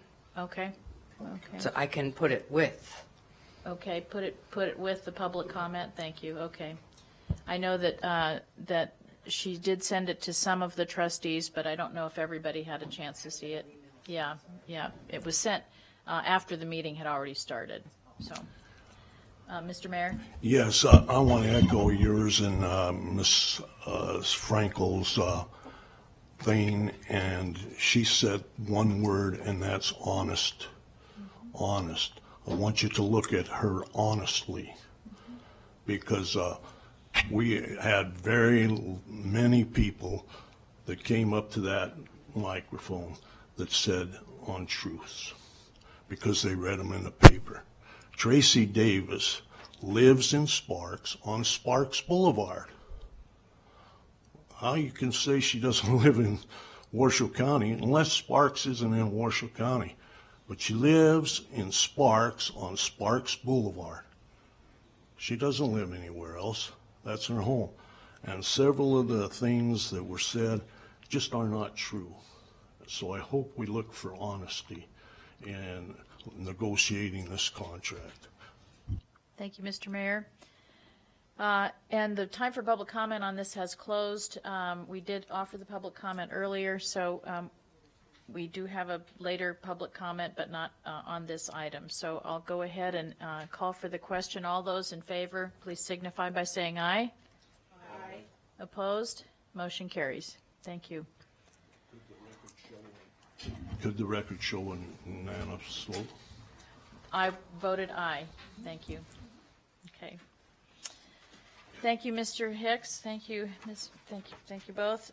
And we will go on to our 4.01 board reports, and we'll be expeditious in our board reports. Okay. Because they start with me, I'll pass too. Okay. We're going in from the outside in. Okay. Vice President Raymond, do you have anything to add? I'll pass tonight. Thank you. Okay. Trustee Famester, anything for board reports? Anything for board reports? Okay, thank you. Mr. Mayor? Yes, I'd like to say that I was at NASB and North Valley's High School. I saw that greenhouse. It's wonderful.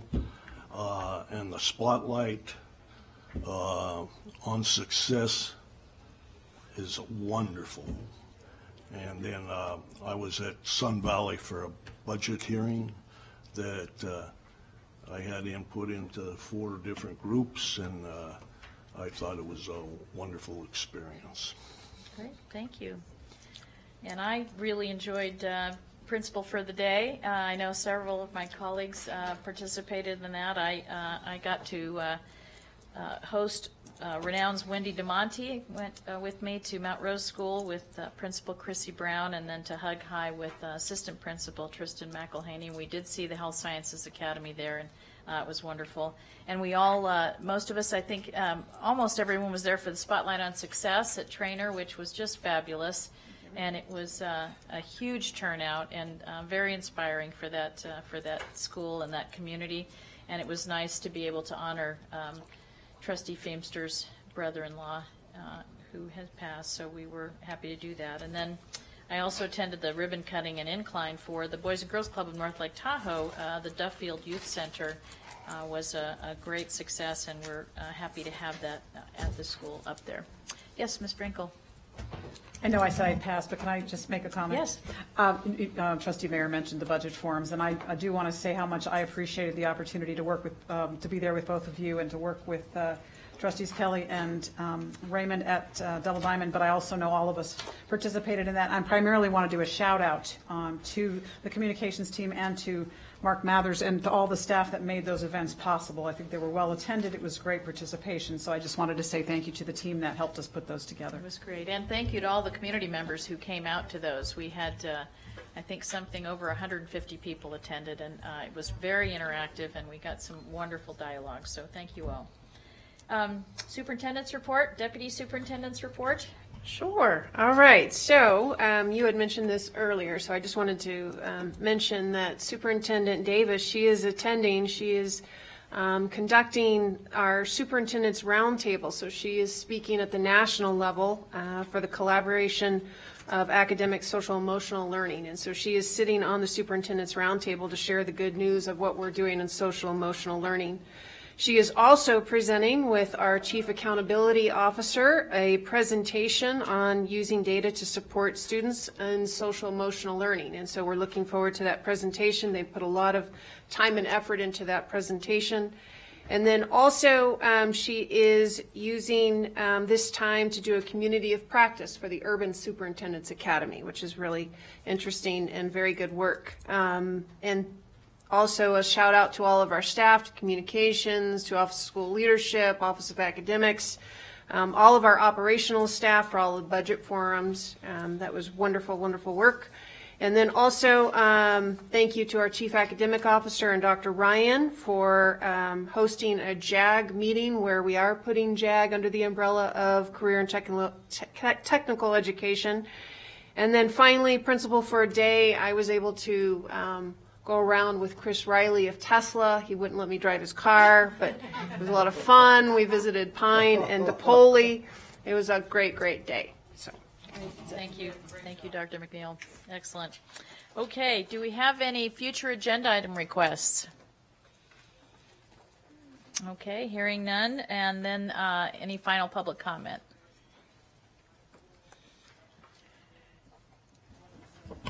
Margaret Martini.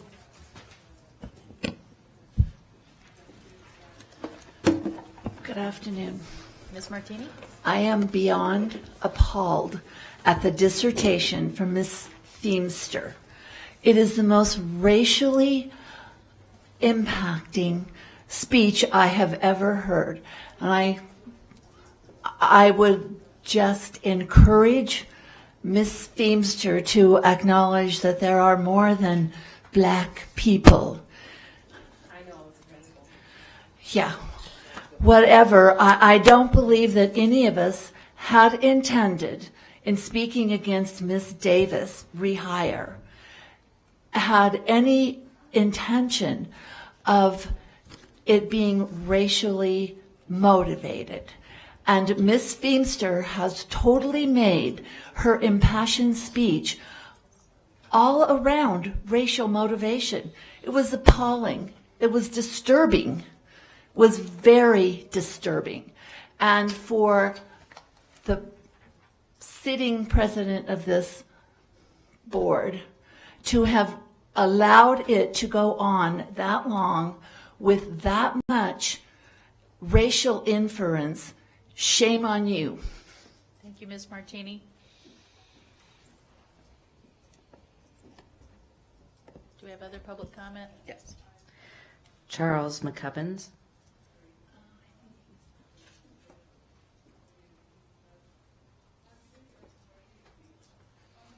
John Eppolito. Mr. Eppolito? Hi, my name is John Eppolito. Besides being a parent and a former teacher, I'm also the president of Protect Nevada Children. And my passion is really around the student data mining and how what you guys are allowing in the schools is going to affect the future of our children. There's very few people that have a grasp on this. Time has written about it, Politico has written about it, the right and left have both written about it. I've beaten my head against the wall trying to educate people, especially this board, and I feel Tracy Davis doesn't reply to me. She never sent me one, well, she has sent me an email. I would love for Tracy Davis to come to our next meeting with Assemblywoman Lisa Krasner. We're having a town hall. I think you got a handout earlier from Don Gallimore, one of our members. She doesn't even reply. At least you guys reply. I know one of you said you're going to come. One of you said you couldn't come. The other 5 didn't reply.